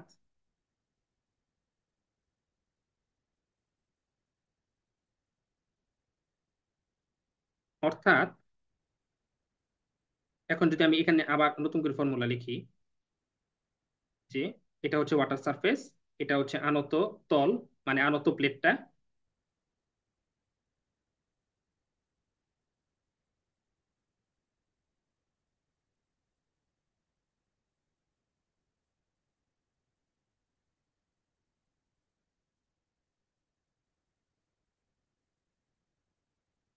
এখন মনে করেন এই যে এটা হচ্ছে ঠিক মাঝখানে, অর্থাৎ এই যে এইটুক হচ্ছে ওয়াই সি, এইটুক, এটা কিন্তু এই যে এইটুক ওয়াই সি। আর এই যে এখানে ফোর্স কাজ করতেছে ওয়াই পি। তখন কিন্তু সূত্র কি, তখন ওয়াই পি সমান সমান Y C plus I by A Y C. তখন আর কিন্তু, কারণ আমি আমি আমি এখন ওয়াই কিন্তু আমি আনত বরাবর নিচ্ছি, আনতর প্লেটে আমি আনত বরাবরই লেন্থ নিচ্ছি, আনত প্লেটে আমি আনত বরাবরই লেন্থ নিচ্ছি, তাই আমার এখানে সাইনের টার্মটা আসবে না। কিন্তু আনতর প্লেটে যখন আমি উলম্ব বরাবর নিব, তখন আমার সাইন স্কোয়ার টার্মটা আসবে। এখন ফোর্স তাহলে কি, ফোর্স কিভাবে কাজ করতেছে, ফোর্স কি তাহলে কি অনুভূমিক কাজ করতেছে? না, ফোর্স কিন্তু ঠিক প্লেটের সাথে লম্ব বরাবর কাজ করে, ফোর্স প্লেটের সাথে লম্ব বরাবর কাজ করে, কিন্তু সূত্র আবার কিন্তু উলম্ব বরাবর নিয়ে। সূত্র আমরা যখন এটা বের করবো, তখন কিন্তু এই ডিস্টেন্সে নিতে হবে, এইচ সি। কিন্তু এটা কাজ করতেছে আবার এদিকে, এখানে এদিক বরাবর কাজ করতেছে, অর্থাৎ প্লেটের সাথে লম্ব ভাবে। আমরা এই সময় কিন্তু এইচ টা বের করে নিব। এইচ সি কিভাবে বের করবো, ওয়াইপি থেকে বের করবো। ওয়াইপি সাইন থিটা সমান সমান এইচ সি, এভাবে বের করে নিব। নিয়ে আমরা এখান থেকে এইচসি পাইয়া পরে আমরা গামার মান পাবো, এর মান তো আমরা জানবোই, আর হচ্ছে এফ এর মান পাবো। কিন্তু যখন আমি এই পয়েন্টটা বের করতে চাবো, ওয়াইপি যে পয়েন্টটা বের করতে চাবো, সেটা যদি আমি এদিক থেকে ডিস্টেন্স নিয়ে করি, তাহলে আমার সাইন স্কোয়ার যুক্ত টার্ম নিয়ে সূত্র ইউজ করতে হবে। আর যদি আমি এদিক বরাবর থেকে নিয়ে করি, অর্থাৎ অর্থাৎ আমি যদি এই যে এদিক বরাবর থেকে নিয়ে করি, তাহলে কিন্তু আমার এই যে আবার সাইন স্কোয়ার টার্মটা তখন বাদ চলে যাবে। কারণ হচ্ছে তখন আবার এই যে প্লেটটা কিন্তু এই যে যেখান থেকে ডিস্টেন্স দিচ্ছে তার সাথে আবার 90 ডিগ্রি কোণ হয়েছে। ভাইরা কি এগুলো বুঝতে পারছেন? জি ভাই, বুঝছি ভাই। ওকে, তাহলে তাহলে আমরা এই অঙ্কটা দেখি।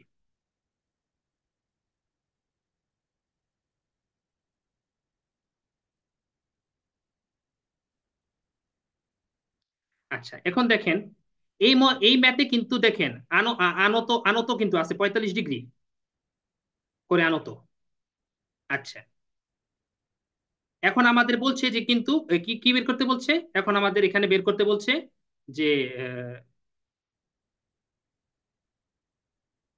এখানে আমাদের বের করতে বলছে যে এফ ফোর্সটা বের করতে বলছে। আচ্ছা, এখন দেখেন আমাদের এফ ফোর্সের জন্য কি লাগবে। এফ ফোর্সের জন্য আমাদের প্রথমে হাইড্রোস্ট্যাটিক ফোর্সটা বের করে নিব। হাইড্রোস্ট্যাটিক ফোর্স বের করার জন্য এই যে দেখেন, এই যে দেখেন আমরা যখন এই যে এই ফর্মুলাটা ইউজ করলাম, এই যে দেখেন এফ সি সমান সমান গামা, এফ সি সমান সমান যে গামা এইচ সি এ যখন ইউজ করলাম, তখন কিন্তু আমরা দেখেন এই যে এইচ সি উলম্ব বরাবর বের করে নিছি। কিভাবে বের করে নিছি দেখেন, এইটুক বরাবর কিন্তু 0.5 দেওয়া আছে। আর আমি এই পুরাটুক হচ্ছে আমার কত, 3, সরি এই 3 মিটার আমার দেওয়া আছে, উলম্ব উচ্চতা আমার দেওয়া আছে 3 মিটার, তার মানে 3/2, তার মানে 2। তার মানে এই দুইটা মানে এইচ সি এর অবস্থান হচ্ছে ফ্রি সার্ফেস থেকে বের করতে হবে, যদিও সেটা কিছুটুকু নিচে, কিন্তু এইচ সিটা বের করতে হবে সব সময় ফ্রি সার্ফেস থেকে। আচ্ছা, এখন যদি প্লেটটা এমন থাকতো যে এই যে এরকম, তখন কিন্তু এইচ সি হয়তো ঠিক এইখানে, তখন কিন্তু আমাদের টোটাল যতটুকু আমাদের এটা টোটাল হইতো, তখন মনে করেন পুরা প্লেটটা হচ্ছে আমার মনে করেন 5। হ্যাঁ, তাইলে আমার পানির উপরে আছে মনে করেন 1, পানির নিচে এইটুক হচ্ছে কত, 4। তখন কিন্তু আমার কিন্তু এই যে এইটুক কত, এইটুক হচ্ছে আমার কিন্তু 5-এর অর্ধেক, আড়াই। তার মানে আমার ফ্রি সার্ফেস থেকে 4 মাইনাস আড়াই, তার মানে 1.5 মিটার নিচে। মানে এভাবে বের করে নিতে হবে, অর্থাৎ ফ্রি সার্ফেস থেকে যতটুক ততটুক কিন্তু আমার কি করতে হবে, বের করে নিতে হবে। এক্ষেত্রে ফ্রি সার্ফেস থেকে আমার টোটাল 3, কারণ টোটাল 2, কারণ হচ্ছে এখানে 2.5 মিটার, সরি 0.5 নিচ থেকে শুরু হয়েছে, তাই। আর হচ্ছে এই পুরাটার হচ্ছে অর্ধেক হইতে হবে, কারণ ঠিক মাঝখানে অবস্থিত, এই যে ঠিক মাঝখানে ও বিন্দুতে অবস্থিত, তাই আমার হচ্ছে 2 মিটার হচ্ছে আমার কত, এইচসি সেন্ট্রয়েডের অবস্থান। আর এরিয়া বের করার জন্য আমাদের এরিয়া, এই প্লেটটা কিভাবে আছে, এই প্লেটটা কিন্তু আছে হচ্ছে আমার এই যে এভাবে, এভাবে কিন্তু প্লেটটা আছে আর কি। তাহলে তাহলে কিন্তু আমার কি হচ্ছে যে এখানে টোটাল টোটাল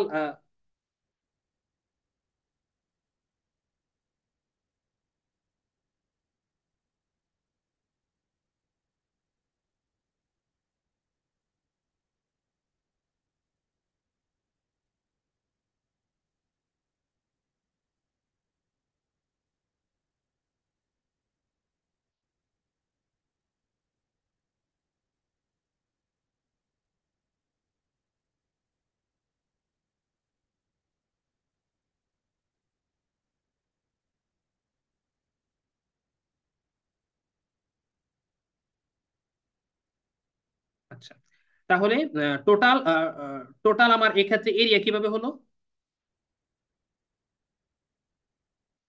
এরিয়া হচ্ছে আমার 6। 6 হচ্ছে আমার কোত্থেকে, 6 হচ্ছে তার উইডথ, এই যে বলা আছে এখানে 6 মিটার উইডথ। আর আমার এখানে এই যে এইটুক লেন্থ লাগবে রেক্টেঙ্গেলের জন্য, এখানে 3 দেওয়া আছে, তার মানে 3/sin θ দিয়ে আমার কি করতে হচ্ছে, 3/sin θ দিয়ে আমার হচ্ছে এর উচ্চতাটা বের করে নিতে হলো। তার মানে 18√2 মিটার স্কোয়ার হচ্ছে তার এরিয়া। তারপরে আমি এখান থেকে ফোর্স বের করলাম, এই ফোর্সটা ঠিক প্লেটের সাথে এই যে এভাবে এফসি ঠিক খাড়া খাড়া ভাবে আছে প্লেটের সাথে। আচ্ছা, এখন আমার মোমেন্ট অফ ইনার্শিয়া বের করলাম 1/12 BH³ এখান থেকে মোমেন্ট অফ ইনার্শিয়া বের করে নিলাম। আর লোকেশন, আমাদের এই লোকেশনটা বের করতে হবে। এখন এই লোকেশনটা আমরা কিভাবে বের করতেছি, হাইটের সাথে আমরা কিন্তু লম্ব হয়ে বের করতেছি। মানে আমরা কিন্তু পারপেন্ডিকুলার বরাবর বরাবর নিচ্ছি। আমরা এই যে কি করলাম, এটি পারপেন্ডিকুলার বরাবর নিচ্ছে, তার মানে কি সাইন স্কোয়ার টার্মটা আসবে, পারপেন্ডিকুলার বরাবর নিলে সাইন স্কোয়ার টার্মটা আসে, এটা হচ্ছে মূল কথা। তার মানে এই যে এখানে হচ্ছে 45, তার মানে হচ্ছে আমার ফ্রি সারফেসের সাথে কত ডিগ্রি কোণ উৎপন্ন করে আছে, ফ্রি সারফেসের সাথে এই যে 45 ডিগ্রি কোণ। তাহলে এখান থেকে কি আসতেছে, A H C plus I by A H C. দেখেন এইচ সি কিন্তু আমি পারপেন্ডিকুলার বরাবরই নিব, আর আই এর মান আমরা বের করে নিলাম A H C sine square theta, এখান থেকে আমি 2.375 বের করে নিলাম, অর্থাৎ সেটা ফ্রি সারফেস থেকে টোটাল 2.375 মিটার নিচে।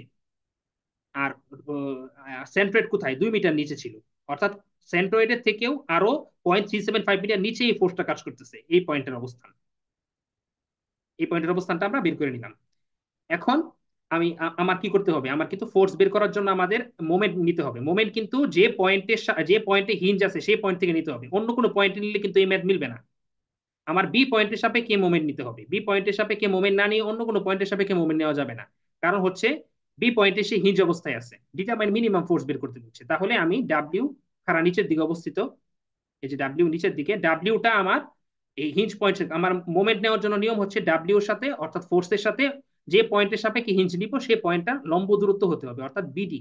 এক্ষেত্রে কিন্তু বিডি, ডাব্লিউ ইন্টু বিডি, এটা রোটেশন বি পয়েন্টের সাপেক্ষে কোন দিকে, বি পয়েন্টের সাপেক্ষে এটা রোটেশন হচ্ছে এই যে এদিকে। আচ্ছা আমরা এদিক বরাবর রোটেশন এদিকে ডাব্লিউ ইন্টু বিডি। আবার এই এফ ফোর্সটা কোন দিকে, এফ ফোর্সটা বি এটার সাপেক্ষে কিন্তু এই যে এদিকে উল্টা দিকে। তাইলে এফ ইন্টু ওবি, ওবি হচ্ছে আমার এই যে এই লম্ব দূরত্ব।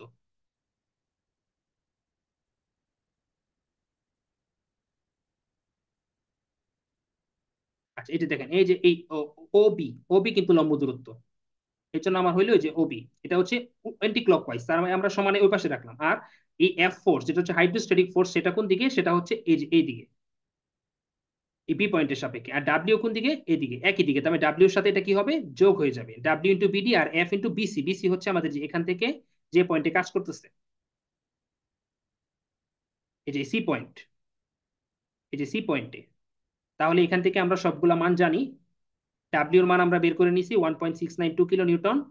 আর হচ্ছে বিডি এর মান আমরা বের করে নিছি। বিডি এর মান আমরা কিভাবে বের করে নিলাম, বিডি এর মান যে দেখেন 3 এর অর্ধেক, 3 এর অর্ধেক হচ্ছে সরি হ্যাঁ 3 এর অর্ধেক এই যে এইটুক বিডি, সাইন 45, তার মানে আমার এইটুক হচ্ছে কত, এইটুক আমার হচ্ছে 3, 3 এর অর্ধেক 1.5, এখান থেকে এই জন্য 1.5 হয়েছে। আর হচ্ছে 499.5 হচ্ছে আমাদের এই যে ফোর্সের মান।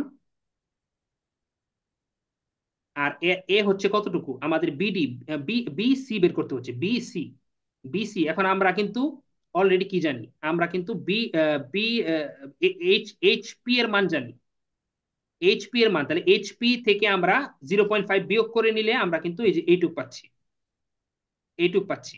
এইটুককে আবার আমরা সাইন দিয়ে ভাগ করে নিতে হবে, কারণ আমরা অ্যাঙ্গেল বরাবর নিচ্ছি, অতিভুজ নিচ্ছি, তার মানে আমরা সাইন স্কোয়ার দ্বারা ভাগ করে নিলাম। তারপরে আমরা এফ আর বাকিটুকু আমরা সাইন স্কোয়ার দ্বারা ভাগ করে নিলাম অ্যাঙ্গেল বরাবর নেওয়ার জন্য। এখান থেকে আমরা এফ এর মান পেলাম হচ্ছে 626 কিলো নিউটন। ভাই তাই একটা ভাইরে, কোশ্চেন ছিল। হ্যাঁ বলেন। ভাই এখানে হচ্ছে এ পয়েন্টটা যে আছে, এই পয়েন্টটাতে কোনো রিয়াকশন কাজ করবে না সারফেসের? এফ পয়েন্টে, এ পয়েন্টে ভাই, এ পয়েন্টে। এই পয়েন্টে, এই পয়েন্টে, কারণ হচ্ছে এই পয়েন্ট হেলানো অবস্থায় আছে। এখন এখানে দেখেন, এখানে আপনার এভাবে না, এই ফোর্সটা তো হাইড্রোস্ট্যাটিক, সরি,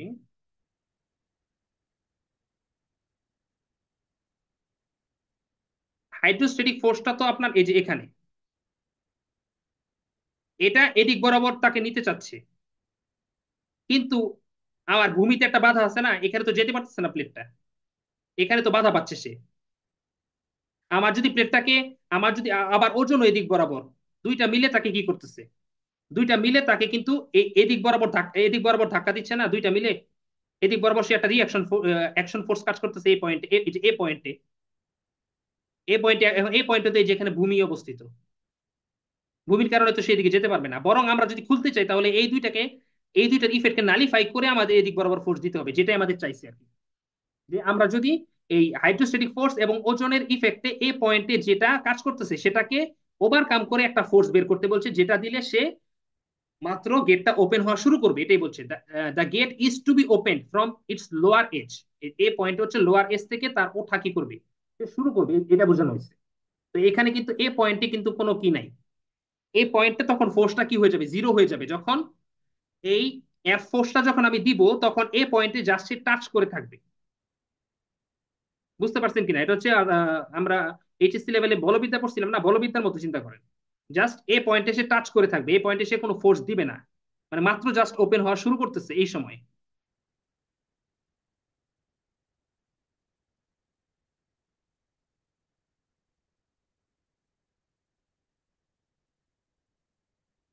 আচ্ছা, তাহলে এই প্রবলেমটা তো সবাই বুঝতে পারছেন আশা করি। এখন কিছু ইয়ের প্রবলেম দেখাবো, আনত প্লেটের কিছু প্রবলেম দেখাবো, যে সরি, কার্ভ কার্ভ প্লেটের কিছু ফিগার দেখে একটু বোঝানোর চেষ্টা করি, সবার এই জিনিসটা নিয়ে একটু সমস্যা সৃষ্টি হয়। তো এটা একটু আলোচনা করা দরকার।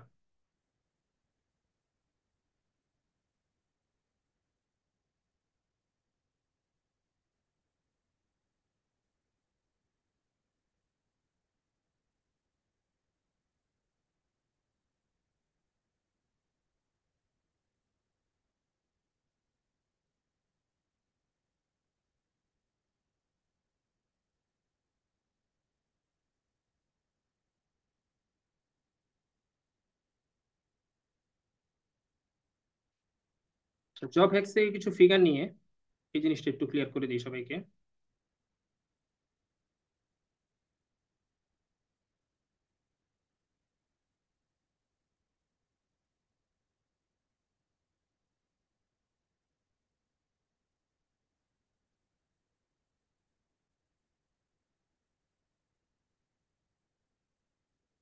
আচ্ছা, যেমন মনে করেন আপনার এই হচ্ছে প্লেট, এই প্লেটের এভাবে একটা সার্কুলার প্লেট আছে, মানে সরি, এটা হচ্ছে আপনার সারফেস, ওয়াটার সারফেস, এখানে একটা সার্কুলার প্লেট আছে, এই পাশে ওয়াটার, এদিকে সব ওয়াটার।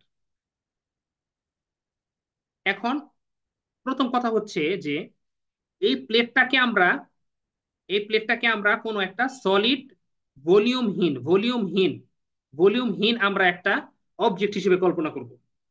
কার্ভ প্লেটকে যখন বলবে বা কার্ভ সারফেস যখন বলবে তখন আমরা সেটাকে ভলিউমহীন একটা অবজেক্ট হিসেবে কল্পনা করব, প্রথম কথা। আচ্ছা, ভলিউম যুক্ত যখন কোনো চিন্তা করবে তখন ম্যাথের প্রসেসটা অন্যরকম হবে, কিন্তু ভলিউমহীন বা কার্ভ প্লেট বা কার্ভ সারফেস যদি বলে তখন আমরা এটাকে নর্মাল ভলিউমহীন হিসেবে কল্পনা করে নিব, প্রথম বিষয়। দ্বিতীয় বিষয় হচ্ছে যে যখন কার্ভ, এই ক্ষেত্রে বেশিরভাগ ক্ষেত্রে আমাদের একটা বৃত্তের 4 ভাগের 1 অংশই থাকবে, মানে এই যে এইটুক, অর্থাৎ এইটুক এরিয়া হচ্ছে πr² বাই 4, মানে এইটুকুই আছে এখানে।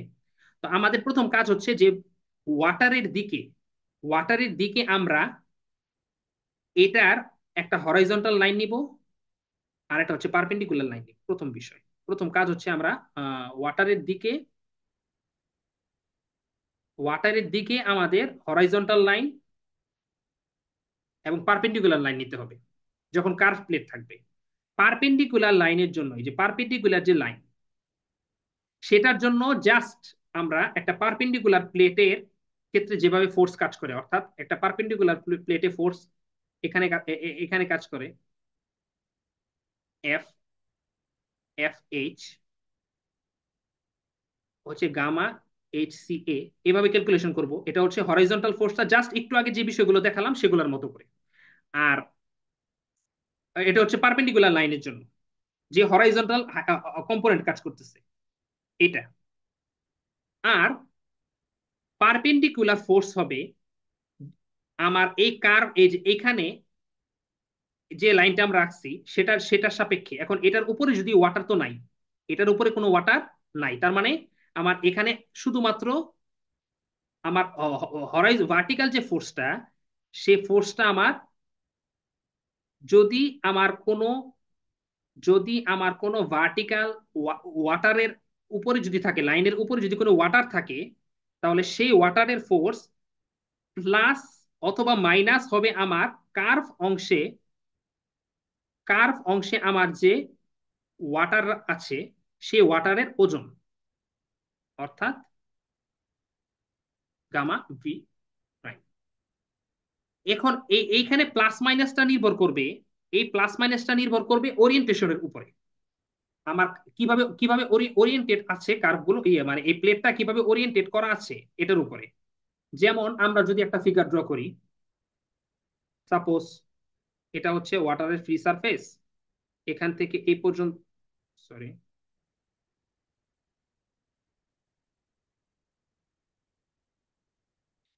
এটা হচ্ছে এই পাশে ওয়াটার, এরপরে এই যে এইটুক কার্ভ এরকম। এবার এখন এইটুক এখানে উপর প্রযুক্ত আমাদের হাইড্রোস্টাটিক ফোর্স বের করতে হচ্ছে। তাহলে আমরা কি করব, হরাইজন্টাল কম্পোনেন্ট নিব, ভার্টিক্যাল কম্পোনেন্ট নিব।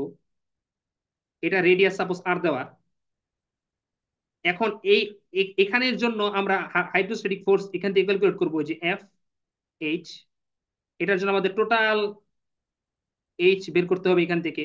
অর্থাৎ এইটুক এইটুক যদি মনে করেন এক্স হয়, তাহলে X plus R by two, এইটুকু তো আর, এটা হচ্ছে আমার কি, এটা হচ্ছে আমার এইচ সি। এখান থেকে আমার হাইড্রোস্ট্যাটিক ফোর্স কিভাবে বের করবো, horizontal component gamma H C A. আচ্ছা, এখন আমার দেখেন এই যে এখানে যে আমি কার্ভ হরাইজন্টাল যে লাইন টানছি সেটা দেখেন, এখানে আমার ফোর্স কাজ করবে দুইটা। একটা হচ্ছে এইটার উপরে যদি পানি থাকে, পানি আছে, তাহলে টোটাল যতটুকু পানি আছে সেই পানির জন্য দেখেন এফ ভি প্রাইম সমান সমান, এটা হবে, এটা হচ্ছে দুইভাবে লিখতে পারি। একটা হচ্ছে যে এরকম গামা এইচ সি এ। এখন এই এইচ সি কোথায়, এই যে পয়েন্টে ফোর্সটা কাজ করতেছে এই যে এখানে, অর্থাৎ এক্স। এইটুক এখানে এফ প্রাইমের জন্য এইটুক হচ্ছে এক্স, আর দেখেন এটা নিচের দিকে কাজ করতেছে, আর এখানে ওজন, ওজন খাড়া নিচের দিকে, পানির ওজন খাড়া নিচের দিকে, তার মানে আমাদের ডাব্লিউ কি, গামা পি প্রাইম। তাহলে আমাদের টোটাল হরাইজন্টাল ফোর্স কি কাজ করবে, টোটাল, সরি, ভার্টিক্যাল ফোর্স কাজ করবে প্রথমটা প্লাস দুইটা একই দিকে, এই যে এটা আর হচ্ছে এই যে এটা একই দিকে নিচের দিকে, তার মানে দুইটা যোগ হয়ে যাবে, এফ ডাব্লিউ। এই ক্ষেত্রে কি হয়ে গেল, দুইটা যোগ হয়ে গেছে। আচ্ছা, এখন যদি অন্যরকম ভাবে প্লেট থাকে, যেমন আরেকটা আরেকটা প্লেট নেই,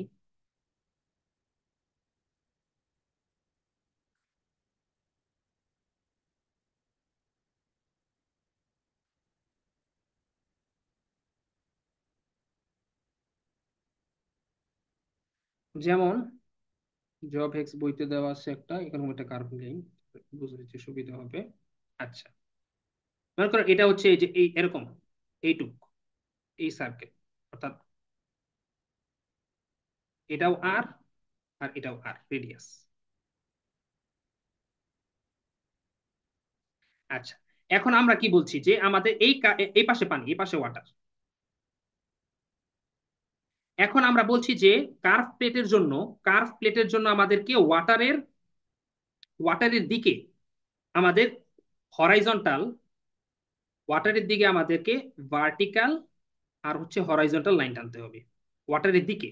আগের আগে কিন্তু দেখেন, আগের আগে কিন্তু এই পাশে ছিল, অর্থাৎ বৃত্ত যেদিকে সেদিকে ছিল, এখানে কিন্তু বৃত্ত যেদিকে সেদিকে। আবার এই যে এখানে যদি দেখেন বৃত্ত যেদিকে সেদিকে, কিন্তু এখন দেখেন এই ওরিয়েন্টেশনের জন্য বৃত্ত যেদিকে সেদিকে কিন্তু হইল না, ওয়াটারের দিকে অর্থাৎ বিপরীত দিকে হইল। অর্থাৎ এখন আমরা এই পাশে পেলাম। এখন সেক্ষেত্রে আমাদের হরাইজন্টাল কম্পোনেন্ট আগের মতোই, এফ এইচ হরাইজন্টাল কম্পোনেন্ট, এটা হচ্ছে গামা এইচ সি এ থেকে বের করব আগের মতোই, জাস্ট হরাইজন্টাল প্লেটের মতো। কিন্তু ভার্টিক্যালের জন্য কি হবে, ভার্টিক্যালের জন্য আমরা কি জানি, ভার্টিক্যালের জন্য আমরা জানি ভি সমান সমান ভি এফ সমান সমান V F prime plus minus F W, এটা আমরা জানি। এখন এক্ষেত্রে ঘটনা কি, এক্ষেত্রে দেখেন, এক্ষেত্রে সব সময় আমরা এই যে এই প্লেটের এখানে এই যে এভাবে ফোর্স কাজ করবে, এই এখানে ফোর্স প্লেটের দিকে একটা ফোর্স কাজ করবে, এটা হচ্ছে এফ প্রাইম, এটা সব সময় এফ প্রাইম এভাবে কাজ করবে। এফ প্রাইমটা এই যে দেখেন আগের আগের ইয়েতেও কিন্তু এরকম ছিল, এই যে এখানে যে এফ প্রাইমটা ছিল, এই যে এই লাইনে এফ প্রাইমটা কিন্তু এভাবে প্লেট বরাবর কাজ করছে, প্লেট যেদিকে সেদিকে কাজ করছে। তো এই এখানে এফ প্রাইমটা কোন দিকে কাজ করবে, এদিকে কাজ করবে, এই যে এদিকে এফ প্রাইম। এই এফ প্রাইম সমান কি হবে, গামা এইচ এ। এই এইচ কত? এই এইচ হইতেছে এই যে এই পয়েন্টটা কোথায়? এই নিচে না, এই যে এইটুক, তার মানে এই রেডিয়াস আর, রেডিয়াস আর এর সমান। অর্থাৎ এই ক্ষেত্রে এই এইচ হচ্ছে, এই এইচ হচ্ছে ডিরেক্ট আর এর সমান। কিন্তু এই পাশে কি এখানে পানি আছে? এই পানির ওজন কোন দিকে খাড়া? নিচের দিকে। এই পানির ওজন খাড়া কোন দিকে? নিচের দিকে। তার মানে এফ ডাব্লিউ কোন দিকে? নিচের দিকে। তাহলে এফ ডাব্লিউ কি হবে? এফ ডাব্লিউ সমান সমান gamma V, gamma pi by 4 R square into যে ওয়াইড কতটুকু, ওয়াইড বি মনে করেন বি। এখন এই এফ ডাব্লিউ আর এফ ভি প্রাইম বিপরীত দিকে, দুইটা বিপরীত দিকে কাজ করতেছে, একটা নিচের দিকে আর একটা উপরের দিকে। তাহলে লব্ধি এফ কি হবে?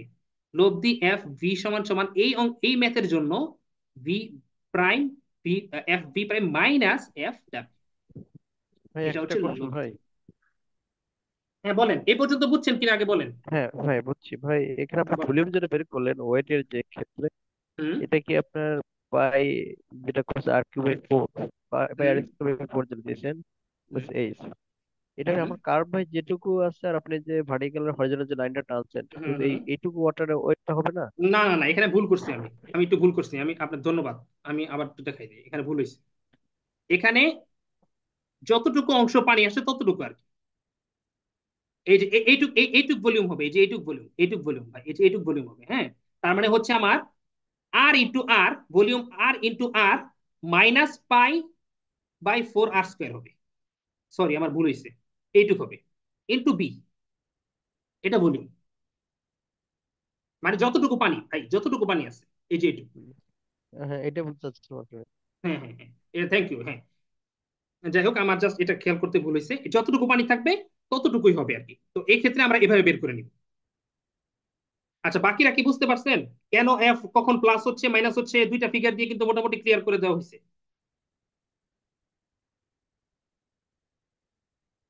বাকিদের অবস্থা কি? হ্যাঁ ভাই, বাকিরা কি বুঝতে ভাই পারছেন? ভাই একটা কোশ্চেন ছিল। হ্যাঁ বলেন।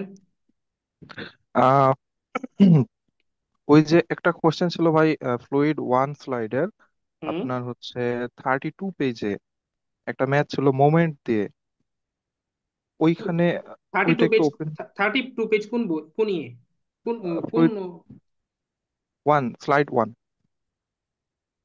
আমাদের স্লাইড হ্যাঁ, ম্যাথটা কি ছিল, কি রিলেটেড, মানে আপনি আমাকে ম্যাথটা এটাই, এই ম্যাথটাই, মানে এইরকমই আর কি। কার্ভ সারফেস, আপনার হুম। উপরে হচ্ছে কার্ভের অংশটুকুতে পানি থাকে, আর হুম। হচ্ছে মানে ওই কার্ভ অংশটুকু মানে ইয়ে করতে, মুভ করতে পারে, রোটেট করতে পারে।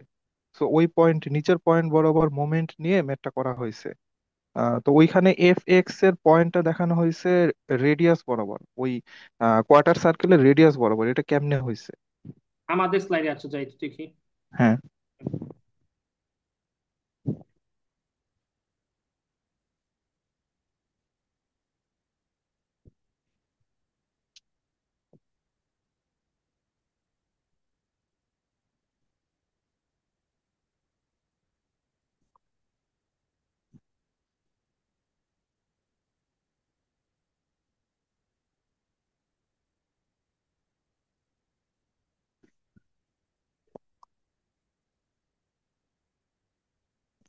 পেজ 32। জি ভাই। হ্যাঁ গেলাম। আরেকটু নিচে হবে, আমার এখানে 32 শো করছে, আরো নিচে। আহ হ্যাঁ, আরেক নিচে। হ্যাঁ, এই ম্যাপটা বলেন। না, এই ম্যাপটাতে আপনার ওই যে as the resultant force on the curve plate will act through the point centre of the curve plate, এটা কেমনে হয়েছে ভাই? আচ্ছা ঠিক এটা, আছে। আচ্ছা, এর আগ পর্যন্ত তো আপনার ক্লিয়ার নাকি? হ্যাঁ হ্যাঁ। আচ্ছা, ওকে। আচ্ছা, এখানে আমি এখনই আসতাম এই বিষয়গুলো দেখানোর জন্য। এখানে দেখেন, নিয়ম অনুযায়ী আমরা কি করব? হরাইজন্টাল লাইন টানবো, ভার্টিক্যাল লাইন টানবো। ভার্টিক্যাল হুম, লাইনের জন্য আমরা কি বের করবো? এই যে এফ এইচ বের করব। এই এফ এইচ সুন্দরভাবে বের হলো। হুম। জি ভাই। আচ্ছা, এখন কথা হচ্ছে এখানের জন্য ভার্টিক্যালের জন্য এদিক বরাবর একটা এফ কি কাজ করবে, এফ ভি প্রাইম কাজ করবে, কিন্তু তা জিরো, কারণ উপরে কিছুই নাই, পানি কিছুই হুম নাই। হুম হুম। জি তাহলে ভাই। মানে আমার ভার্টিক্যাল কম্পোনেন্ট পুরোটাই কি, ভেতরে যে পানি আছে তার ওয়েট, ওয়েট। সেটা হচ্ছে আমার গামা ভি প্রাইম। সেটা হচ্ছে গামা ভি প্রাইম থেকে আমরা কি পাচ্ছি, পাই/4 আর স্কোয়ার গামা, আর হচ্ছে তার উইথ কত, 5 5 5, তাই না? হুম ওকে। হুম। এখন তার মানে এখন আমরা তার লব্ধি রেজাল্টেন্ট কত হবে, √, F H square plus F W, sorry F V square, এটা কি তার রেজাল্টেন্ট? এটা কি তার রেজাল্টেন্ট না? তার একটা হরাইজন্টাল কম্পোনেন্ট, একটা ভার্টিক্যাল কম্পোনেন্ট, এটা হুম হচ্ছে হুম। তার রেজাল্টেন্ট। এই জি ভাই। রেজাল্টেন্টটা, এই রেজাল্টেন্টটা দেখেন, এটাকে যদি এদিক বরাবর বর্ধিত করি, এটাকে বর্ধিত করলাম, এটা কিন্তু এখান থেকে এইটুক হবে 4r/3 পাই। আচ্ছা, এগুলো লাগে না এই ম্যাথে, এই টার্মগুলো লাগে না অ্যাকচুয়ালি, কঠিন হয়ে যায়, দরকার হুম নাই। হুম এটা এই যে এখানে চলে আসলো তখন, এইদিকে হুম। হচ্ছে তার কি রেজাল্টেন্ট আর। জি ভাই। আচ্ছা, এখন আমার আঁকাটা বাঁকা হয়েছে আর কি। আমি যদি এটাকে সঠিকভাবে আঁকি, তাহলে এটা এমন ভাবে যাবে, যে এটা এমন ভাবে যাবে যে এটাকে যখন হুম। পেছন দিকে বর্ধিত করা হবে, করতে করতে করতে করতে এটা এই সেন্টারে মিলবে। আর এই সেন্টার থেকে এই লাইনটা এক লাইন হবে, ওয়ান লাইন। বুঝতে পারছেন কিনা? ও আচ্ছা আচ্ছা, মানে 4r/3 পাই হচ্ছে ওটা centre of gravity. Gravity, centre of gravity হচ্ছে এই রেজাল্টেন্টের সেন্টার অফ গ্র্যাভিটি, হ্যাঁ। কিন্তু হ্যাঁ এটা হ্যাঁ তো এখানে অবস্থিত, এখন এটাকে যখন হ্যাঁ পেছন দিকে বাড়াবো, পেছন দিকে বাড়াইতে বাড়াইলে এটা জাস্ট এই অ্যাকচুয়াল যে সার্কেলটা, সেটা ওয়ান হ্যাঁ ফোর্থ তো এখানে, এই ওয়ান ফোর্থ এখানে না, এই ওয়ান হ্যাঁ হ্যাঁ। ফোর্থের যে সেন্টার সেখানে গিয়ে মিলিত হবে। অর্থাৎ ও আচ্ছা আচ্ছা আচ্ছা। এই যে এখানে ঘটনাটা তো এই যে এরকম না, এখানে আপনার এটা এমন একটা জায়গায় কাজ করতেছে এখানে, যে এটাকে পেছন দিকে বর্ধিত করলে এটা ঠিক এই যে সেন্টারে গিয়ে মিলে। এই আচ্ছা সেন্টারে আচ্ছা যখন মিলে, তখন এই সেন্টারের যে হরাইজন্টাল কম্পোনেন্ট সেটা নিজেই আবার এফএইচ, আর এটার যে ভার্টিক্যাল কম্পোনেন্ট সেটা নিজেই আবার ই এফ ভি। আচ্ছা আচ্ছা। তখন এই এফ এইচ আর এই পি সমান হয়ে যাচ্ছে জি ভাই। সে অনুযায়ী। আর আর আবার মোমেন্ট নিলেও সমস্যা নাই, মোমেন্ট নিলেও হবে, আবার হচ্ছে ডিরেক্ট এফ এইচ সমান পি লিখলেও হবে, কোনো সমস্যা নেই, একই কথা, যে একই মান আসে, হ্যাঁ। ও না, এখানে তো আবার পার্থক্য আছে ডিস্টেন্সে। ও তাহলে তাহলে তাহলে মোমেন্ট নিতে হবে। আচ্ছা, তাহলে মোমেন্ট মোমেন্ট নিতে নিতে হবে। হবে, হ্যাঁ, তাহলে মোমেন্ট জি নিতে ভাই। হবে। যদি যদি যদি একই পয়েন্টে কাজ করতো তাহলে আমরা ইয়ে নিতে পারতাম। জি ভাই। আর হ্যাঁ, 35 পেজের ওই মাঝখানের চিত্রটাও কি এরকমই একই? 35। এটা হ্যাঁ, উপরে উপরে মাঝখানেরটা, আহ, এটা বাম নাকি? পাশ থেকে সেকেন্ডটা, 4r/3 এ- পাই যে লেখা আছে। এটা, হ্যাঁ, এটাই তো মাত্র আমি দেখাইলাম, এই যে এখানে আগে জাস্ট মাত্র আমি দেখাইলাম যেটা আচ্ছা মাত্র আমি আচ্ছা, ওই হ্যাঁ সেমটা। হ্যাঁ হ্যাঁ, সেমটা এইটা। সো এইটার রেজাল্টটাও আপনার আহ ওই সেন্টার দিয়ে যাবে। হ্যাঁ, রেজাল্টেন্ট সবসময় সেন্টারেই থাকবে, মানে মানে আপনার টোটাল, এখানে যদি আমি ড্র হ্যাঁ। করি এটাকে, দাঁড়ান, এটাকে যদি এটাকে ড্র করি,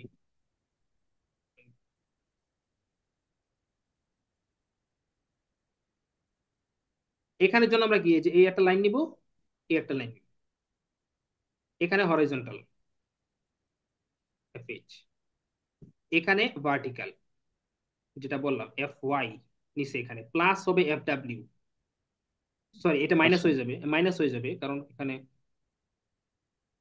এখানে তো সেটা এফ ডাব্লিউ তো এফ ডাব্লিউ মাইনাস, কারণ এফ ডাব্লিউ তো এই যে নিচের দিকে, এখানে নিচের দিকে জি ভাই। এফ ডাব্লিউ নিচের দিকে, তাই না? তাহলে এই দুইটার লব দিকে একটা এফ ভি পাবো না, যেটা হুম উপরের দিকে, হুম হুম। এটা এখানে কাজ করবে এই যে এখানে, আর এটাকে এখানে, এই দুইটাকে যখন এই দুইটার লব্ধি, তার মানে এটা এদিকে আর এটা, এই দুইটার লব্ধি আবার এই সেন্টার বলে, ও আচ্ছা আচ্ছা। মানে এই কার্ভের আচ্ছা, এই যে এফ এক্স এর পয়েন্ট। এখানে এভাবে কাজ করতেছে, টোটাল ফোর্স রেজাল্ট এভাবে কাজ করতেছে, যেটা আলটিমেটলি সেন্টার দিয়ে হ্যাঁ। যায়।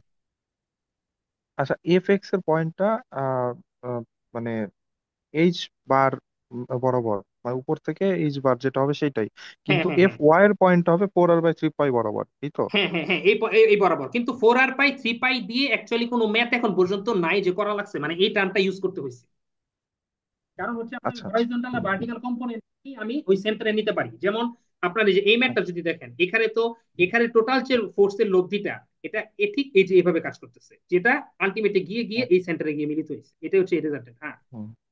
আচ্ছা আচ্ছা। যার ভার্টিক্যাল কম্পোনেন্টটা হবে FH। আমরা ঠিক এই যে এখানে লাইন টেনে যেখান থেকে যেটা পাবো, হুম, আর যে ভার্টিক্যাল কম্পোনেন্ট যেটা FV, সেটা আমরা এই যে আগে যেটা বললাম এখানে টোটাল FY প্লাস হচ্ছে এর ওজন। আচ্ছা আচ্ছা তার মানে FV সমান সমান হচ্ছে FY প্লাস হচ্ছে FW। আচ্ছা, ঠিক আছে। ওকে, বাকি আরো কোনো কোশ্চেন আছে এখানে?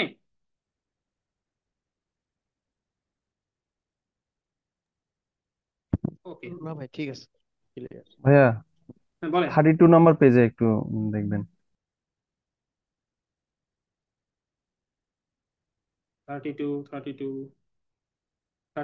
এটা, হ্যাঁ বলেন।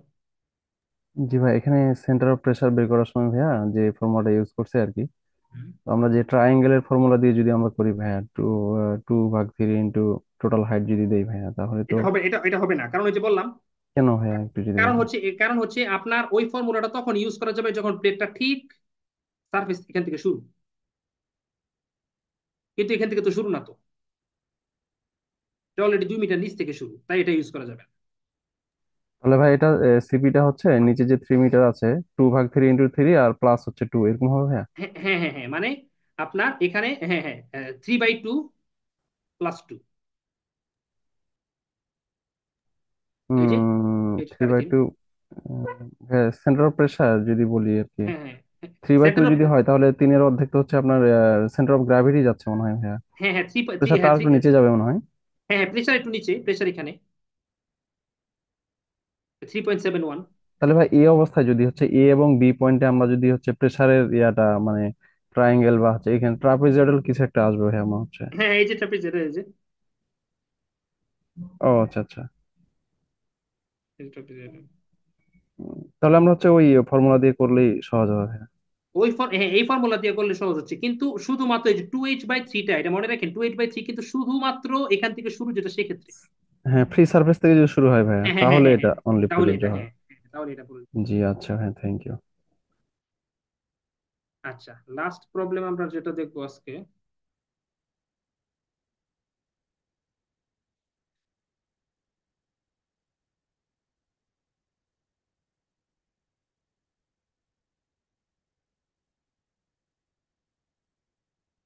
ওকে, লাস্ট যে প্রবলেমটা দেখবো সেটা হচ্ছে কনভার্জিং এর একটা ম্যাথ, আমাদের এক্সাম ব্যাচে পোস্টে ছিল, সেটা আমরা একটু দেখবো।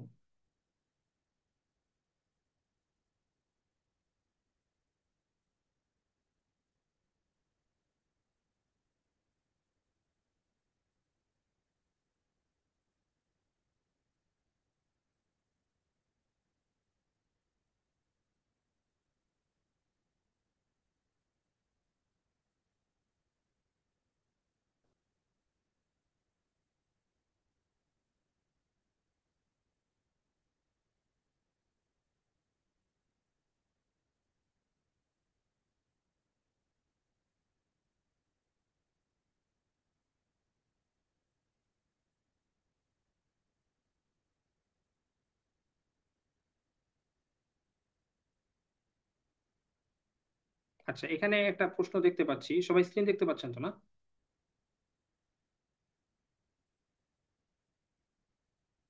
জি ভাই।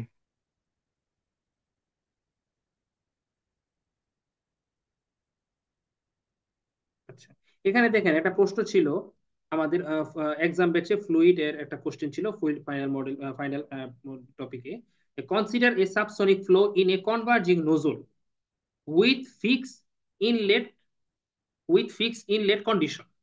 আচ্ছা, what is the effect of dropping the back pressure to the critical pressure on exit velocity, মানে আপনার টোটাল, এখানে যেটা বলা হয়েছে যে একটা কনভার্জিং নোজলের ক্ষেত্রে যে ব্যাক প্রেসারকে যদি ক্রিটিক্যাল প্রেসারে নেওয়া হয় তাহলে সেক্ষেত্রে এক্সিট ভেলোসিটি কি হবে, এক্সিট প্রেসার কি হবে, এবং হচ্ছে আমার কি হবে, কি বলছে যে মাস ফ্লো রেট কি হবে। এটা প্রথম কথা। দ্বিতীয় কোশ্চেন কি, ইফ দ্য ব্যাক প্রেসার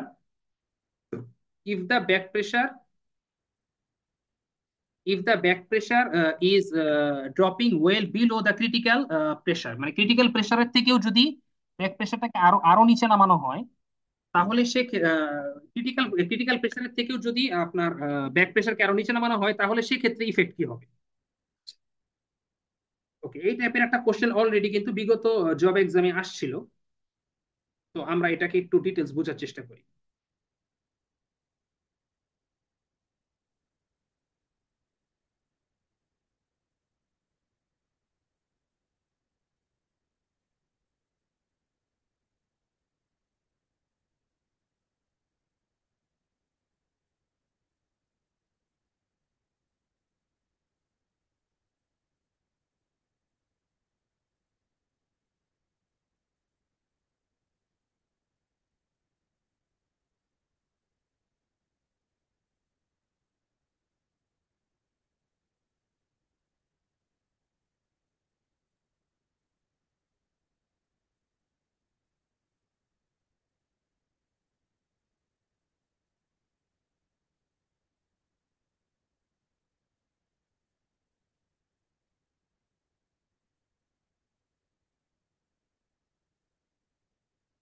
আচ্ছা, এখানে দেখেন আমরা সিম্পলি একটি নোজল ড্র করি।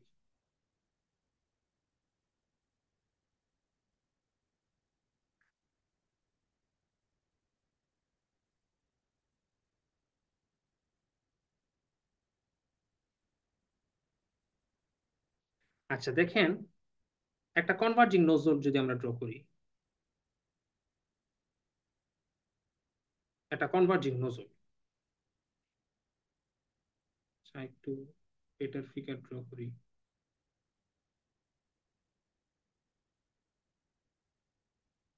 আচ্ছা, এখন এখানে একটা নির্দিষ্ট প্রেসার টেম্পারেচার, নির্দিষ্ট প্রেসার টেম্পারেচার, একটা নির্দিষ্ট ডেনসিটিতে কিন্তু গ্যাস আছে। এখানে এটা হচ্ছে তার, এটা হচ্ছে কি কনভার্জিং নোজল, কনভার্জিং নোজল।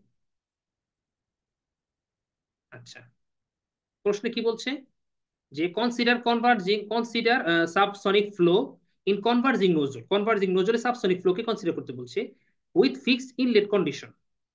এই যে ইনলেট কন্ডিশন গুলো ফিক্স, অর্থাৎ T naught, P naught, rho naught, inlet condition. What is the effect of dropping back pressure? Back pressure কোথায়?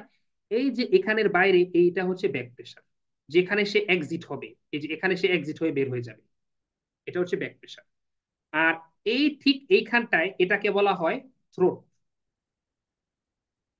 এটাকে থ্রোট বলে, যার একটা নির্দিষ্ট এরিয়া আছে, যার একটা নির্দিষ্ট এরিয়া আছে। আর হচ্ছে এখানে, এখানে যে প্রেসারটা সেটাকে বলা হবে এক্সিট প্রেসার, পি এক্সিট, এটাকে বলা হচ্ছে কি এক্সিট প্রেসার। আচ্ছা, ভালো মতো বোঝার চেষ্টা করি। যখন আমার পি নোট সমান পিবি, অর্থাৎ আমার এই যে ইনলেটে যে প্রেসারটা পিবি, সেটা আর পি নোট এটা পিবি এর সমান, এটা জাস্ট পিবি এর সমান। আমরা এখন একটা একটা যদি কার্ভ ড্র করি, আচ্ছা এখানে আমি ধরলাম এটা হচ্ছে আমার কি, এখানে আমার যে কোনো প্রেসার বাই আমার ইয়ে প্রেসার। আচ্ছা, আর এখানে হচ্ছে আমার আরেকটা আরেকটা কন্ডিশন। আচ্ছা, এখানে আমার যখন ওয়ান, অর্থাৎ যখন আমার যে অর্থাৎ এই যে এখানে আমার যে এটা সমান সমান হচ্ছে ফাংশন অফ পি, আমরা আর কি এই যে এই পিটাকে ধরে নিলাম আর কি। যখন আমার ব্যাক প্রেসার, অর্থাৎ প্রথম কন্ডিশন, অর্থাৎ যখন আমার এই পিবি আর পি নোট সমান, এই যে পিবি আর এই পি নোট আর পিবি সমান, তখন কিন্তু আমার কোনো ধরনের ফ্লোই হবে না। দুই পাশে প্রেসারের পার্থক্য না থাকলে কি ফ্লো হবে? ফ্লো হওয়ার কোনো সুযোগ নাই, অর্থাৎ প্রথম অবস্থায় কোনো ফ্লো নাই, জিরো, প্রথম কন্ডিশন। এটা এক নাম্বার কন্ডিশন, কোনো ফ্লো নেই। আচ্ছা, দুই নাম্বার কন্ডিশন কি? আমার এখন পিবি এর মানটা আস্তে আস্তে কমা শুরু হয়েছে, পিবি এর মানটা আস্তে আস্তে কি শুরু হয়েছে? কমা শুরু হয়েছে। কমা শুরু হইলে এখানে আস্তে আস্তে ফ্লো হওয়া শুরু হবে। আচ্ছা, এখন যেহেতু এটা একটা সাব, যেহেতু এখানে সাবসনিক ফ্লো এবং কনভার্জিং নোজলের কথা বলা হয়েছে, তাই এখানে আরেকটা টার্ম নিয়ে আসছে কি, তারা না একটা টার্ম নিয়ে আসছে কিন্তু ক্রিটিক্যাল, যে দেখেন ক্রিটিক্যাল প্রেসার টার্মটা নিয়ে আসছে। ক্রিটিক্যাল প্রেসার কাকে বলে এটা আগে আমরা একটু বুঝি। যখন আমরা আপনার এই যে এই ফর্মুলাটা জানি তো,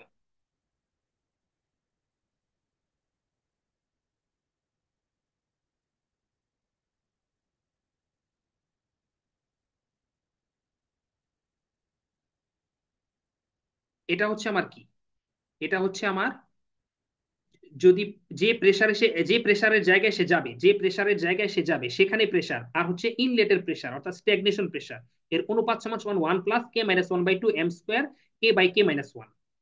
এখন এমন একটা প্রেসার আছে পি, এমন একটা প্রেসার আছে পি যেটা সমান সমান হচ্ছে পি এমন একটা প্রেসার আছে যে প্রেসারের জন্য এম এর মান ম্যাক নাম্বার, এটা হচ্ছে ম্যাক নাম্বারের মান 1 হয়ে যায়, ম্যাক নাম্বারের মান 1 হয়ে যায়। এমন একটা প্রেসার আছে যে প্রেসারের জন্য ম্যাক নাম্বারের কি মান 1 হয়ে যায়, তখন এই ফর্মুলাটা কি দাঁড়ায়? তখন এই ফর্মুলাটা দাঁড়ায় P0/P* সমান সমান 0.528, সরি উল্টা লিখতেছি, পি নোট তো বড়,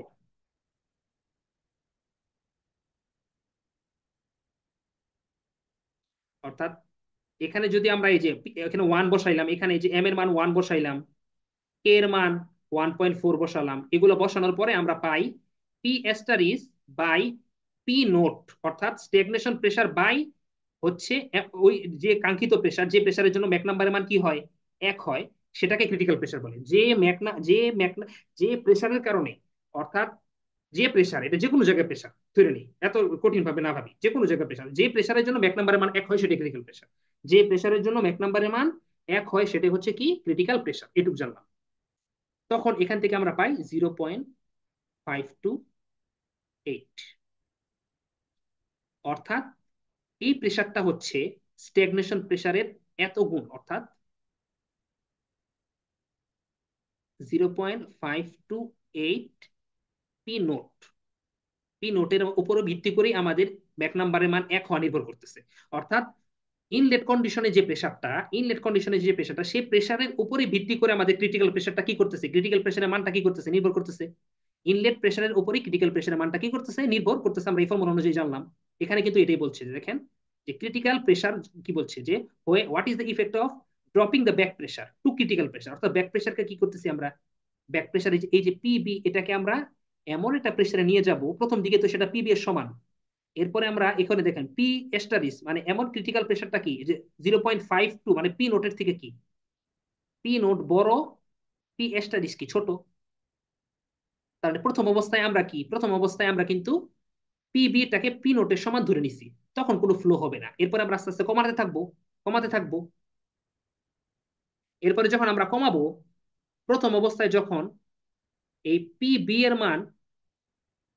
মান পি অ্যাস্টারিসের থেকে কি হবে, বেশি হবে, অর্থাৎ ক্রিটিক্যাল প্রেসারে যায় নাই, ক্রিটিক্যাল প্রেসারে সে এখনো যায় নাই, জাস্ট একটু কমছে, পিবি থেকে কমছে। অর্থাৎ পিবি এর মানটা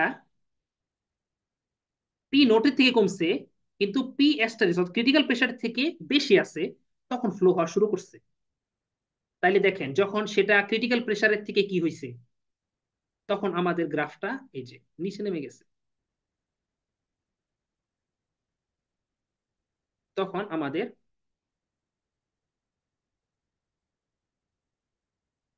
আচ্ছা এই যে এখানে নিচে নামছে, অর্থাৎ ফ্লো হওয়া শুরু করছে, প্রেসার এদিকে কি হয়েছে, কমে গেছে প্রেসার। এটা হচ্ছে ব্যাক প্রেসারের লাইন, আর এটা হচ্ছে আমরা ধরে নিলাম পি নোটের মান, এখানে বাদ দিলাম সাপোজ এটা হচ্ছে পি নোটের মান, যখন এটা হচ্ছে ব্যাক প্রেসারের লাইন, ব্যাক প্রেসার। এটা এখন কি এই মানটা কিন্তু আমাদের ক্রিটিক্যাল প্রেসারের থেকে বেশি আছে, তখন ফ্লো হওয়া শুরু করছে।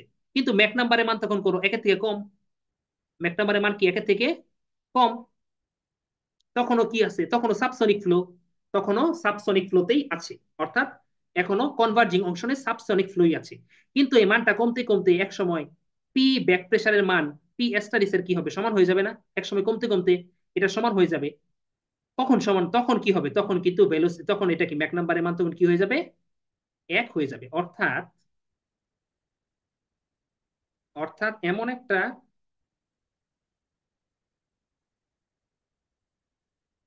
একটা কন্ডিশন আছে, যখন যখন আমার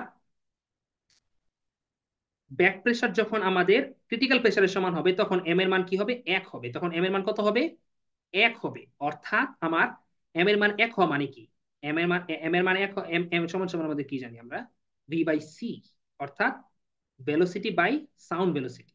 সাউন্ড ভেলোসিটি, ফ্লো ভেলোসিটি, এটা হচ্ছে flow velocity by sound velocity. অর্থাৎ ম্যাক নাম্বারের মান তখন কি হয়ে যাবে, 1 হয়ে যাবে। ম্যাক নাম্বারের মান 1 হওয়াকে কি বলে, সনিক।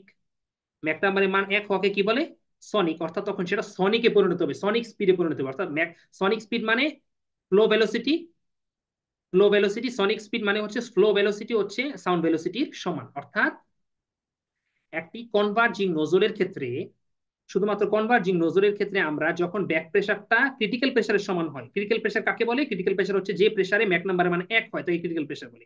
যখন ম্যাক নাম্বারের মান 1 হয়ে যাবে তখনই সেটাকে বলে ক্রিটিক্যাল প্রেসার। অর্থাৎ ব্যাক প্রেসারের মানটা তখন আমি যখন ক্রিটিক্যাল প্রেসারের সমান হয়ে যাবে, ব্যাক প্রেসার কিন্তু এক্সিট প্রেসার না, এটা খেয়াল রাখতে হবে। ব্যাক প্রেসার কিন্তু এক্সিট প্রেসার আলাদা। ব্যাক প্রেসারের মান যখন আমার ক্রিটিক্যাল প্রেসারের সমান হয়ে যাবে তখন আমাদের এই ফ্লো ভেলোসিটিটা সাউন্ড ভেলোসিটির সমান হবে। ফ্লো ভেলোসিটি কি হবে, সাউন্ড ভেলোসিটির সমান হবে। অর্থাৎ এখানে কি বলছে, এখানে কি বলছে, what is the effect of, এটা এটার আনসার যে এটা, what is the effect of dropping the back pressure to critical pressure. অর্থাৎ ক্রিটিক্যাল প্রেসারে নিয়ে আসা মানে হচ্ছে ম্যাক নাম্বারের মান 1। ম্যাক নাম্বারের মান কি হওয়া, 1 হওয়াকে কি বলে, ক্রিটিক্যাল প্রেসার বলে। যে আমার হচ্ছে ম্যাক নাম্বারের মান 1 হলে তার মানে কি, এখানে কি বলছে, the exit velocity reaches the sonic speed, অর্থাৎ সাউন্ড ভেলোসিটির সমান হয়ে গেছে, এটাই বলছে। What is the condition, exit velocity কি হবে, অর্থাৎ এই এক্সিটের যে ভেলোসিটি সে কি হবে, এক্সিট ভেলোসিটি ফ্লো ভেলোসিটিটা আমার কি হবে, সাউন্ড ভেলোসিটির সমান হবে, এটা হচ্ছে প্রথম কন্ডিশন। এক্সিট প্রেসার কি হবে, এক্সিট প্রেসার ক্রিটিক্যাল প্রেসারের সমান হবে।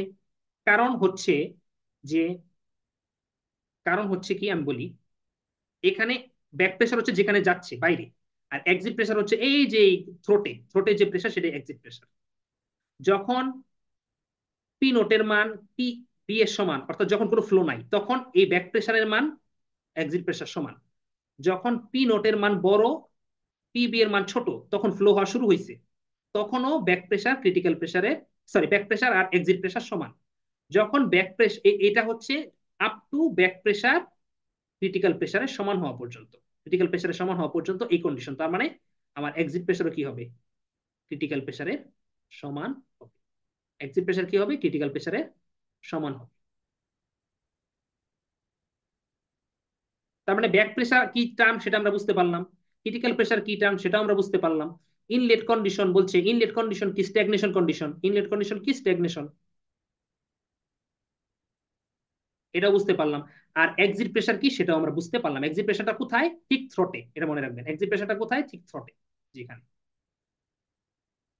এই জায়গাটায়। আর ব্যাক প্রেসার কোথায়, যেখানে সে বাইরে নির্গত হয়েছে সেখানে, এটা হচ্ছে ব্রেক। আচ্ছা,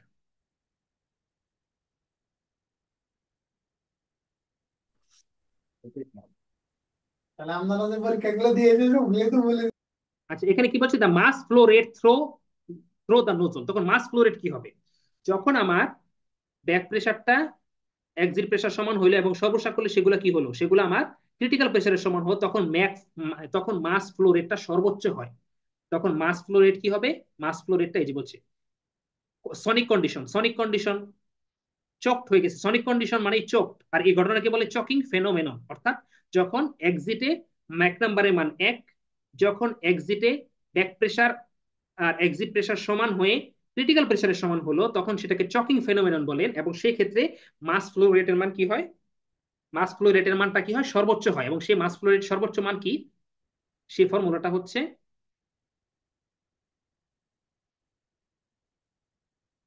এম ম্যাক্স সমান হচ্ছে 0.04 P naught A of throat root over T naught. এটা হচ্ছে ম্যাক্সিমাম, ম্যাক্সিমাম একটি কনভার্জিং নোজের maximum mass flow rate, maximum অর্থাৎ যে গ্যাসটা বের হচ্ছে সেই গ্যাসটার মাস ফ্লো রেট হচ্ছে এই ফর্মুলা অনুযায়ী 0.04 P note stagnation pressure, pressure into through area. অর্থাৎ এই যে থ্রট, এই যে থ্রট, এই থ্রটের যে এরিয়াটা, ক্রস সেকশনাল এরিয়াটা সেটা, আর হচ্ছে এখানে যে প্রেসার আর যে টেম্পারেচার, স্ট্যাগনেশন টেম্পারেচার আর প্রেসার হচ্ছে এটা, এটা হচ্ছে ম্যাক্সিমাম মাস ফ্লো রেট। অর্থাৎ যখন সনিক কন্ডিশন হয়ে যাবে তখন কি হবে, ক্রিটিক্যাল প্রেসারের সমান হবে, তখন সেটা সনিক কন্ডিশন হবে, এবং সনিক কন্ডিশন সেটা থেকে ম্যাক্সিমাম মাস ফ্লো রেট হবে, এবং এক্সিট এক্সিট এক্সিট প্রেসার কি হবে, ক্রিটিক্যাল প্রেসারের সমান হয়ে গেল। প্রথম প্রথম পার্টটুকু হলো। দ্বিতীয় পার্ট কি বলছে, if the back pressure is dropping well below the critical pressure. এখন ব্যাক প্রেসার কি কি করা হয়েছে, এখন এই যে আমাদের যে কনভার্জিং নোজলটা, যে এই নোজলটাতে এই যে এখানে যে পি নোট, এখানে যে পিবি, এখানে যে আমরা আগের পার্ট পর্যন্ত করলাম যে এটা অ্যাস্টারিস এটা সমান ক্রিটিক্যাল প্রেসারের সমান, যেটা 0.5258 পি নোটের যে সমান ব্যাক প্রেসার, এক্সিট প্রেসারও যে এটা সমান, এই পর্যন্ত আমরা বুঝলাম। এখন কি বলছে, এটাকে অর্থাৎ এই যে এটাকে এটাকে এখন এখান থেকে আরো নিচে নামানো হচ্ছে, অর্থাৎ ক্রিটিক্যাল প্রেসার থেকে কি আরো নিচে নামাবে। What is the effect of dropping it, exit exit velocity কি বলছে। এখন এক্ষেত্রে মূল কথা হচ্ছে, এটা পুরাই থিওরিটিক্যাল, যেটা যে কনভার্জিং নোজলে থ্রোটে ম্যাক নাম্বারের মান সর্বোচ্চ সর্বোচ্চ কত হতে পারে, 1 হতে পারে। কনভার্জিং নোজলে ম্যাক নাম্বারের মান সর্বোচ্চ 1 হতে পারে, অর্থাৎ এক্সিটে ভেলোসিটিটা সর্বোচ্চ সাউন্ড ভেলোসিটির সমান হতে পারে, এর থেকে বেশি হতে পারে না, কারণ তখন সেটা কি পরিণত হবে, সুপারসনিক ফ্লো রিজিয়নে চলে যাবে, অর্থাৎ সনিক রিজিয়ন থেকে সুপারসনিক ফ্লো রিজিয়নে চলে যাবে। কিন্তু কনভার্জিং নোজলে একটি কনভার্জিং নোজলে সুপারসনিক ফ্লো পাওয়া যায় না, সর্বোচ্চ সনিক ফ্লো পাওয়া যায়, অর্থাৎ সর্বোচ্চ এক্সিট ভেলোসিটি সাউন্ড ভেলোসিটির সমান পাওয়া যায় কিসে, কনভার্জিং নোজলে। কিন্তু কনভার্জিং নোজলে কখনো এক্সিটে ভেলোসিটি আমার সাউন্ড ভেলোসিটির বেশি হতে পারে না, যতই ব্যাক প্রেসার আর নিচে নামাই না কেন। সুতরাং যতই এখানে নো ইফেক্ট অন ভেলোসিটি, মানে আর ভেলোসিটির উপরে কোনো ইফেক্ট নাই। এই ভেলোসিটিটা যে একবার সি, অর্থাৎ আগের আগের পয়েন্ট অনুযায়ী সে যে সাউন্ড ভেলোসিটি সমান অর্জন করে করলো, এর থেকে আর নিচে নামতে পারবে না, এটাই বোঝানো হয়েছে। এক্সিট প্রেসার কি, এক্সিট প্রেসার আমার কি হবে, আর কোনো ইফেক্ট নাই। এক্সিট প্রেসার আমার, এখন তো ব্যাক প্রেসার নামাচ্ছি, এক্সিট প্রেসার বলছে কি করবে, ব্যাক প্রেসার নামাইলে কি হবে এক্সিট প্রেসারে সেটা বলছে, এক্সিট প্রেসারও কি হবে, সেই ক্রিটিক্যাল প্রেসারই থাকবে, আর কোনো ইফেক্ট নাই, ব্যাক প্রেসার যতই কমুক। আর হচ্ছে মানে নো ইফেক্ট অন প্রেসার, অর্থাৎ সেটা ক্রিটিক্যাল প্রেসারের সমানই আছে। আর মাস ফ্লো রেটের উপরও কোনো ইফেক্ট নাই, কারণ মাস ফ্লো রেট সর্বোচ্চই হতে পারে, কারণ in this situation the flow is already choked initially, মানে আগেই সে অলরেডি চকিং ফেনোমেনন অর্জন করে ফেলছে। তো further lowering of the back pressure does not change anything upstream of the nozzle exit plane. Nozzle exit plane বলতে এই যে প্লেনটা বুঝাইছে আর কি, প্লেন। অর্থাৎ further lowering the back pressure, অর্থাৎ এই ব্যাক প্রেসার আরো কমাইলেও কোনো ধরনের ইফেক্ট এখানে তৈরি হবে না, এটাই বোঝানো হয়েছে। ভাইরা বুঝতে পারছেন?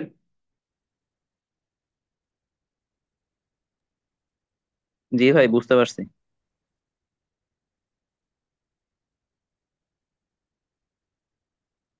ওকে, তাহলে এই পর্যন্ত আজকে ক্লাস। আচ্ছা ভাই, একটা কথা। হুম, বলেন এই বলেন।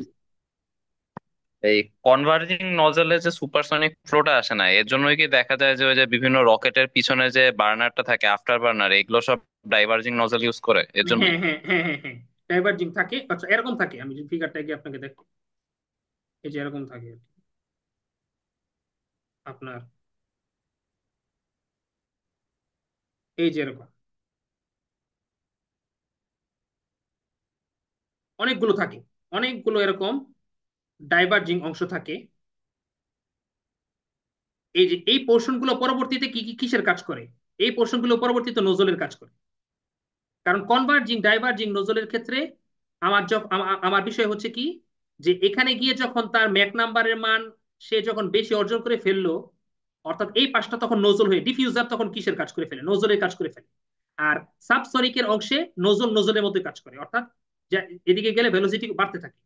যখন এখানে এসে সে ম্যাক নাম্বারটা একের বেশি পাই গেল, তখন এদিকে আস্তে আস্তে কি হতে থাকে, আবার ভেলোসিটি কি হতে থাকে, বাড়তে থাকে। কারণ এই অর্থাৎ যেটা অ্যাকচুয়ালি সাবসনিকের জন্য ডিফিউজার, অর্থাৎ ভেলোসিটি যখন সাউন্ড ভেলোসিটি থেকে কম, তখন যেটা ডিফিউজার, পরবর্তীতে সুপারসনিকের ক্ষেত্রে সেটা নোজলে পরিণত হয়ে যায়। এই জন্য এই পার্টটায়, আফটার বার্নারের এই পার্টটায় পুরোটাতেই মানে কনভার্জিং ডাইভার্জিং নোজল হিসেবে কাজ করে পুরোটাই।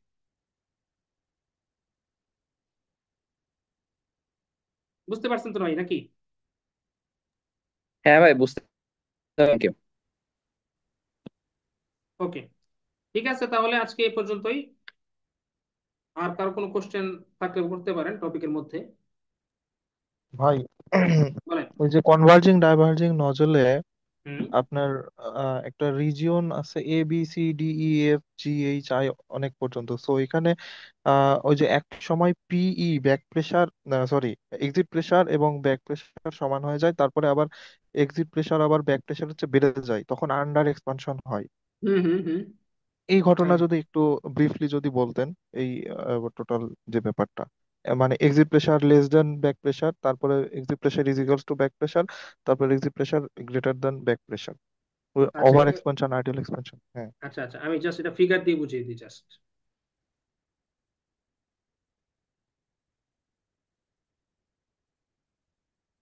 প্রথম অবস্থায় এই দুইটা সমান, কোনো ফ্লো নেই। পরে মনে করেন ফ্লো হওয়া শুরু করলো, এখানে যে প্রেসারটা, এই পিবি, এটা হচ্ছে আপনার, এটা হচ্ছে আপনার এই পিবিটা তখন মাত্র কমলো। অর্থাৎ এই যে কনভার্জিং যে নজলটা, ডাইভার্জিং যে নজলটা, সেখানে এখন পর্যন্ত এখানেও সাবসনিক ফ্লো, এখানেও সাবসনিক ফ্লো, পুরোটাতে সাবসনিক ফ্লো, অর্থাৎ এটা ডিফিউজারের মতোই কাজ করতেছে, এটা নজলের মতোই কাজ করতেছে, সাবসনিকই আছে পুরো অঞ্চল পর্যন্ত। এরপরে আবার একটু নামার পর এই যে এই গেল, এখন পর্যন্ত সে সাবসনিক পর্যন্তই আছে। এরপরে আরো যখন ব্যাক প্রেশারটা এখন আরো কমছে আর কি, এরপরে আবার যখন ব্যাক প্রেশারটা আপনার এমন একটা প্রেশারে আসছে, যখন এই যে এখানে ম্যাক নাম্বারের মান এক হইছে, ম্যাক নাম্বারের মান কি হয়েছে, এক হইছে, কিন্তু এদিকে এক্সপেনশনের সময় ম্যাক নাম্বারের মান আবার কমে গেছে, এদিকে আবার ম্যাক নাম্বারের মান একের থেকে কমে গেছে, একটা একটা ব্যাক প্রেশারের কারণে। অর্থাৎ যত নিচের দিকে যাচ্ছি ব্যাক প্রেশারের মানটা আস্তে আস্তে কমতেছে আর কি। এরপরে সে আবার এদিকে গেল। তার মানে এই প্রেশারটা হচ্ছে কি, এই প্রেশারটা হচ্ছে আমার সেই ক্রিটিক্যাল প্রেশার। আচ্ছা, এরপরে আবার যখন আরো যখন নিচে নামলো, তখন এখানে ম্যাক নাম্বারের মান একের থেকে বেড়ে গেল, এখানে ম্যাক নাম্বারের মান একের থেকে বেড়ে গেল। ম্যাক নাম্বার কিন্তু এই যে এই কেসে, এই কেসে ম্যাক নাম্বারের মান একের কম, এই কেসে থ্রোটে ম্যাক নাম্বারের মান একের কম, এই কেসে থ্রোটে ম্যাক নাম্বারের মান এক হইল, মানে এখানে এক ম্যাক নাম্বার মাত্র মাত্র এক হইছে, কিন্তু এই পাশে গিয়ে আবার ম্যাক নাম্বারের মান কমে গেছে। অর্থাৎ এখানে একটা শক ওয়েভ তৈরি হয়ে গেছে। ম্যাক নাম্বারের মান যেখানে এক থেকে একের এক বা একের বেশি থেকে কমে যায়, সেখানে শক ওয়েভ তৈরি হয়। অর্থাৎ এই থ্রোটে গিয়ে শক ওয়েভ তৈরি হয়ে গিয়ে আবার এখানে কি হয়ে গেছে, এখানে ম্যাক নাম্বার মান এক থেকে কমে গেছে, কমে গিয়ে, সরি এখানে ভুল লিখছিলাম, এটা লেস দেন হবে আর কি, কমে গিয়ে সে আবার কি করছে, আবার সে উঠা শুরু করছে। আচ্ছা, এরপরে আরো যখন ব্যাক প্রেশার কমলো, তখন ম্যাক নাম্বারের মান কমছে, সরি ম্যাক নাম্বারের মান বাড়লো, কিন্তু এই রিজিয়নে এসে একটা জায়গায়, অর্থাৎ এই ডাইভার্জিং রিজিয়নের একটা জায়গায় এসে, এখানে গিয়ে আমরা প্রথম ইটা দেখাইছি। ওই আপনি যে ফিগার কথা বলতেছেন ওই ফিগার অনুযায়ী, আমাদের বইয়ের ফিগার অনুযায়ী এখানে গিয়ে আমরা প্রথম ইটা দেখাইছি, মানে এখানে গিয়ে শকওয়েভ তৈরি হয়েছে। অর্থাৎ এখানে গিয়ে আবার ম্যাক নাম্বারের মান এই জায়গায় একের থেকে বেশি ছিল, এখানে গিয়ে ম্যাক নাম্বার মান এক থেকে কমে গেছে, তখন এখানে ওভার এক্সপেনশন তৈরি হয়েছে। মানে যখন ডাইভার্জিং সেকশনে গিয়ে শকওয়েভ থাকে, যখন ডাইভার্জিং সেকশনে গিয়ে শকওয়েভ থাকে, সেগুলোই হচ্ছে ওভার এক্সপেনশন। এরপরে আবার ম্যাক নাম্বারের মান আরেকটু কমলো, কিন্তু শকওয়েভ তৈরি হয়েছে এখানে গিয়ে, ব্যাক প্রেশার মান আরো কমার কারণে শকওয়েভ তৈরি হয়েছে এখানে গিয়ে। এটা, আচ্ছা, এটা ডি ধরলাম, এটা ই।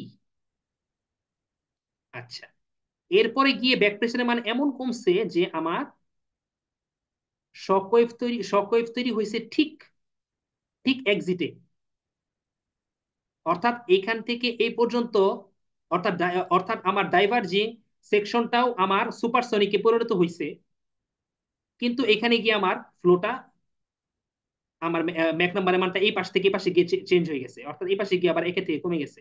এইটুকু অংশ আমার একের বেশি ছিল, এখানে যে ম্যাক নাম্বার একবার একবার এখানে চেঞ্জ হচ্ছে, এখানে চেঞ্জ হচ্ছে, এখানে চেঞ্জ হচ্ছে, এটা নির্ভর করতেছে ব্যাক প্রেশারের মানের উপরে। ব্যাক প্রেশারের মান যত কমতেছে তত শক ওয়েভটা তত ডানে সরে যাচ্ছে, শক ওয়েভটা তত, এখানে একটু একে বুঝাই, অর্থাৎ এই যে ব্যাক প্রেশারের মানটা এটা যত নিচে নামতেছে শক ওয়েভ তত এখান থেকে আস্তে আস্তে এদিকে যাচ্ছে। যখন শক ওয়েভটা আমার এখান থেকে ঠিক শক ওয়েভটা আমার কোথায়, এই কনভার্জিং নোজলের মধ্যে, ডাইভার্জিং পার্টের মধ্যে আছে, ততক্ষণ পর্যন্ত আমার কি ওইটা ওভার এক্সপেনশন, ওভার, এই যে এখানে ওইটা ওভার এক্সপেনশন, এই যে এগুলো হচ্ছে ওভার এক্সপেনশন। এরপরে আমার যখন শক ওয়েভটা ঠিক এক্সিটে তৈরি হলো তখন এটা হচ্ছে আইডিয়াল এক্সপেনশন, আইডিয়াল এক্সপেনশন। এরপরে ব্যাক প্রেশারের মান যখন আমি আরো কমাই দিছি তখন আমার এখানে গিয়ে এরকম হয়েছে চিত্রটা, মানে হচ্ছে যে আমার বাইরে বাইরে গিয়ে অন্য কোথাও, অন্য কোনো একটা স্থানে গিয়ে এই পর্যন্ত পুরাটাইতেই সে ভেলোসিটি বাড়তে বাড়তে গিয়ে বাইরে কোথাও গিয়ে তার আরো এক্সপেন্ডেড হয়েছে, অর্থাৎ এই এক্সিটের পরেও আরো বাইরে বাইরে এইটুকু অংশে সে এক্সপেন্ডেড হয়েছে, এইটুকু অংশে সে এক্সপেন্ডেড হয়েছে, যার কারণে এখানে আন্ডার এক্সপেনশন, মানে বাইরে মানে আন্ডার পজিশনে গিয়ে তার আরো এক্সপেনশন ঘটছে, বিস্তৃতি ঘটছে গ্যাসটার, এক্সস্ট গ্যাসের। এর জন্য এটা হচ্ছে আন্ডার এক্সপেনশন। অর্থাৎ প্রথমে ম্যাক নাম্বার এখানে, সরি, শক ওয়েভ এখানে তৈরি হয়েছে, অর্থাৎ এখানে ম্যাক নাম্বারের মান 1 তৈরি হয়েছে থ্রোটে, এরপরে আবার যখন কমছে তখন এখানে গেছে, আবার যখন কমছে এখানে আসছে, এখানে আসছে, এখানে যখন আসছে, অর্থাৎ এই পুরাটুক এই কেসগুলোতে হচ্ছে ওভার এক্সপেনশন, অর্থাৎ এখানে আসা, এখানে গিয়ে তার বা এইটুক বাকি অংশ গিয়ে আবার তার সাবসোনিকের মতো কাজ করছে, আবার এখানে গিয়ে এইটুকের অংশ সাবসোনিকের মতো কাজ করছে, আবার এখানে গিয়ে এইটুক সাবসোনিকের মতো কাজ করছে। কিন্তু এই প্রত্যেকটা কেসেই, অর্থাৎ এই DEF প্রত্যেকটা কেসেই এইটুক পর্যন্ত সুপারসনিক ছিল, পরে এইটুক অংশ সাবসনিক। ডি এর ক্ষেত্রে এইটুক পর্যন্ত, ই এর ক্ষেত্রে সুপারসনিক ছিল, পরে এইটুক অংশ সাবসনিক। আবার এফ এর ক্ষেত্রে এইটুক পর্যন্ত ছিল সুপারসনিক, এইটুক গিয়ে হচ্ছে সাবসনিক। কিন্তু যখন একদম এক্সিটে বাইরে গিয়ে যখন আমার শক ওয়েভটা চেঞ্জ হয়েছে তখন পুরা ডাইভার্জিং সেকশনেই সে সুপারসনিক হিসেবে কাজ করছে, এটা হচ্ছে আইডিয়াল এক্সপেনশন। আর এরপরেও যখন ফার্দার বাইরে গিয়ে সে এক্সপেন্ডেড হয়ে বাইরে কোথাও গিয়ে শক ওয়েভ চেঞ্জ হয়েছে সেটাকে বলতেছে আন্ডার এক্সপেনশন। এখন বুঝছেন নাকি ভাই? জি ভাই, মানে শক ওয়েভ যত হচ্ছে সরতে আছে তত হচ্ছে, মানে যেখানে শক ওয়েভ হচ্ছে সেখানেই প্রেসারটা বাড়তেছে, এরকম। সেখানে প্রেশারটা বাড়তেছে না, প্রেশারটার একটা নির্দিষ্ট ভ্যালুর উপর ডিপেন্ড করে শক ওয়েভের জায়গাটা তৈরি হচ্ছে। আচ্ছা আচ্ছা, মানে ব্যাক প্রেসারের মানটা তো আস্তে আস্তে কি হচ্ছে, কমতেছে কমতেছে। কমতেছে কমতেছে, হ্যাঁ হ্যাঁ। সেই কমার উপরে ভিত্তি, মানে ব্যাক প্রেশারের মান একটা নির্দিষ্ট প্রেশারে থাকা অবস্থার উপর ভিত্তি করেই আমাদের কোথায় যে এই শক ওয়েভটা তৈরি হবে, শক ওয়েভ তৈরি হওয়া মানে কি, মানে তার আগে রিজিয়নে m = 1 ছিল, তারপরে রিজিয়নে m<1 হয়ে গেছে, এটাই হচ্ছে শক ওয়েভ জেনারেটের বিষয়টা। যে এর আগে আচ্ছা আগে ম্যাক নাম্বারের মান 1-এর বেশি ছিল, এরপরে ওই শক ওয়েভ তৈরি হয়ে, অর্থাৎ সাডেন একটা এক্সপেনশন ওয়েভ সৃষ্টি হয়ে ম্যাক নাম্বারের মানটা কি হয়ে গেছে, 1-এর থেকে কমে গেছে, এটাকে বলা হচ্ছে শক ওয়েভ সৃষ্টি হওয়া, মানে সহজভাবে আমরা বুঝলে। তো এটাই একটা নির্দিষ্ট ব্যাক প্রেশারের উপরে নির্ভর করতেছে। এটা মানে এই না যে ব্যাক প্রেশার মান আরো কমে গেছে, শক ওয়েভ জেনারেট হয়েছে মানে ব্যাক প্রেশার মান আরো কমে গেছে, বিষয়টা এমন না। ব্যাক প্রেশারের একটা নির্দিষ্ট মানের কারণে আমার এই শক ওয়েভ জেনারেশনটা আস্তে আস্তে ডানের দিকে সরে গেছে। তা আমার আচ্ছা আমার আচ্ছা। আমার ইচ্ছা, আমার টার্গেট হবে আমি যত বেশি দ্রুত গতিতে আমি ফ্লো করতে চাবো ভেহিকেলকে, আমার ব্যাক প্রেশারের মানটা তত নিচে রাখতে হবে। এজন্য ব্যাক প্রেশারের মানটা নিচে রাখার জন্য আমরা ভূমি থেকে যত উপরে উঠি চাপের মান তত কমতে থাকে। এজন্য হুম। সুপারসনিক জেট গুলো যত উপরে উঠে তত কিন্তু দ্রুত গতিতে ফ্লো হতে পারে, কারণ ওই ব্যাক প্রেশারের মানটা কম কম পায়, অর্থাৎ জি যেখানে ভাই। গিয়ে যেখানে এক্সিট হবে সেটা আরো কম পায়, যত উপরে উঠবে তত গিয়ে কি হবে, আমাদের ব্যাক প্রেশারের মানটা সে কম পাবে, তত বেশি সে সুপারসনিক ফ্লো হতে যাবে। আচ্ছা। জি ভাই।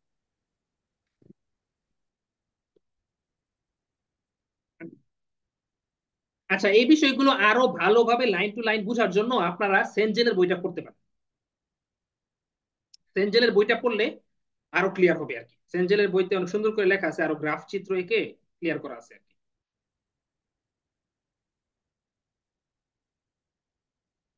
ঠিক আছে, ইনশাল্লাহ আজকে ক্লাস এই পর্যন্তই।